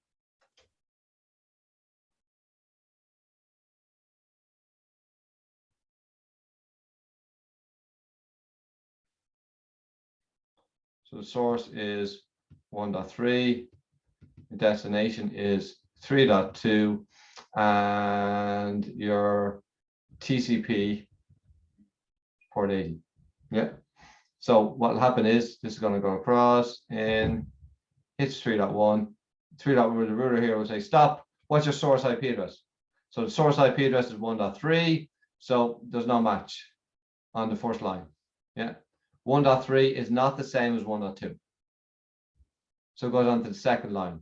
What's your source? Any. Oh, any is 1.3. So any source covers anything. So there's a match there. Tick. Where are you going to? You're going to 3.2. Oh, there's a match there. Host 3.2. TCP port 80, TCP port 80. There's a match there, and there's a match there. So if you're any source going to 192.168.3.2 over TCP port 80, then you will be denied. So this guy here will not be allowed HTTP over to 3.2 as per this line number 20 here. Check it out. So 1.3, even though it's allowed to ping it, if we go into here and we go 192.168.3.2,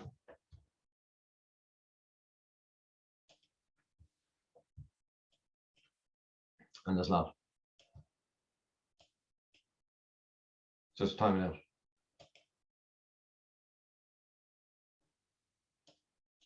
See if I can fast forward it. There we go. It's time it out, yeah. And it'll come up on the router. It'll come up here. We should have matches under line number 20 now. 51 matches. Yeah. Another way you can actually tell to see if a device is I don't know if we can do this on Packet Tracer, is you can use the telnet command. So telnet space 192.168.3.2 space the port number, port 80. Now it's not going to work because, so this basically says, I want to try this IP address, try and get a connection from here over to TCP port 80. And it's just timed out. Let me try this if this works. Telnet to 192.168.3.2 port 80. Yeah, see it? This is open. It's a really useful command to see if a port is open. So you're not even telnetting in. You're saying, I want to see, is this IP address accepting connections on this port number? Here it's open. Very, very useful. Here it was blocked. What I could do here, I could do telnet 192.163.2 space 21, which is port, which is FTP. FTP is open. But this is blocked because our access list is blocking traffic over TCP port 80. The telnet is a bit confusing because you think you want to telnet in. You're not. Telnet here is not used in the way that you'd normally connect in. Here you're just saying, is this host device allowing traffic in on TCP port 21? If it says open, well then it is. Is this host device allowing TCP traffic on 80? No, it's not, because the access list is blocking in this case. Okay.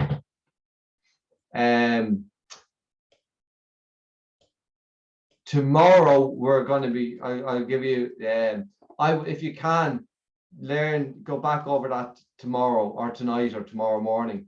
Because tomorrow I'm going to give you a kind of little test question. I want you to create an access list for me and see how you get on. Okay, so if you get a chance tomorrow to go back over extended ACLs, please take the chance to do that, because we'll have just a quick, I don't know, just a lab to do tomorrow, kind of keep you busy for half an hour or something like that. Okay.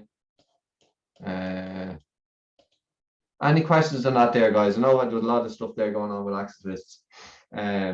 So yeah, if you get a chance tomorrow, tomorrow during the day before our class, even go back in to do this.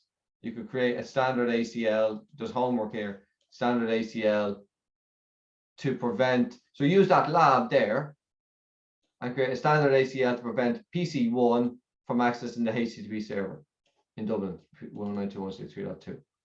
And then the second one is set up SSH on the Cork router and create a standard ACL to only permit PC3 to SSH into the Cork router. Can you remember how to create SSH to set up SSH?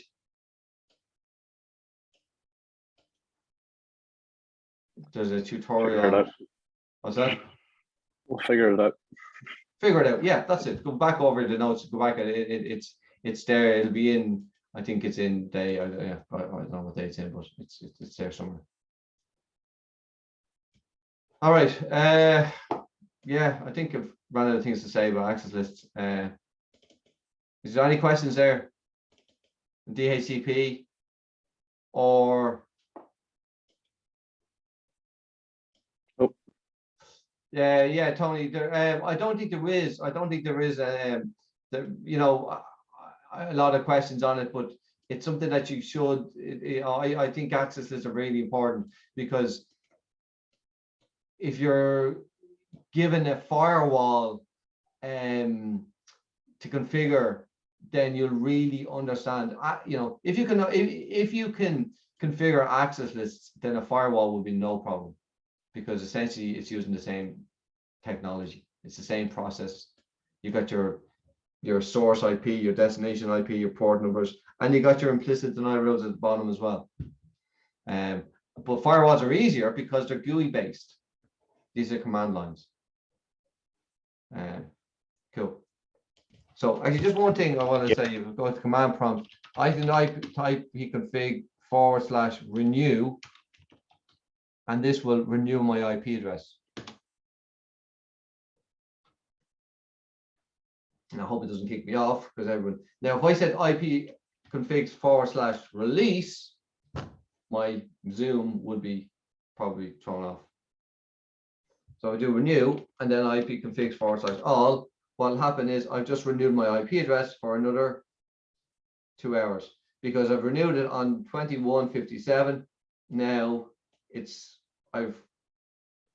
was due to expire at 7 o'clock on Friday, but now it's going to expire at 3 minutes to 10 on Friday. All right. Okay, guys, we call it at night. I think that's it. See you tomorrow at 8 o'clock. And yeah, thanks for listening. Thanks. Thanks, guys. Cheers, guys. See you tomorrow. Cheers. See you guys. Thanks. Bye-bye. Bye.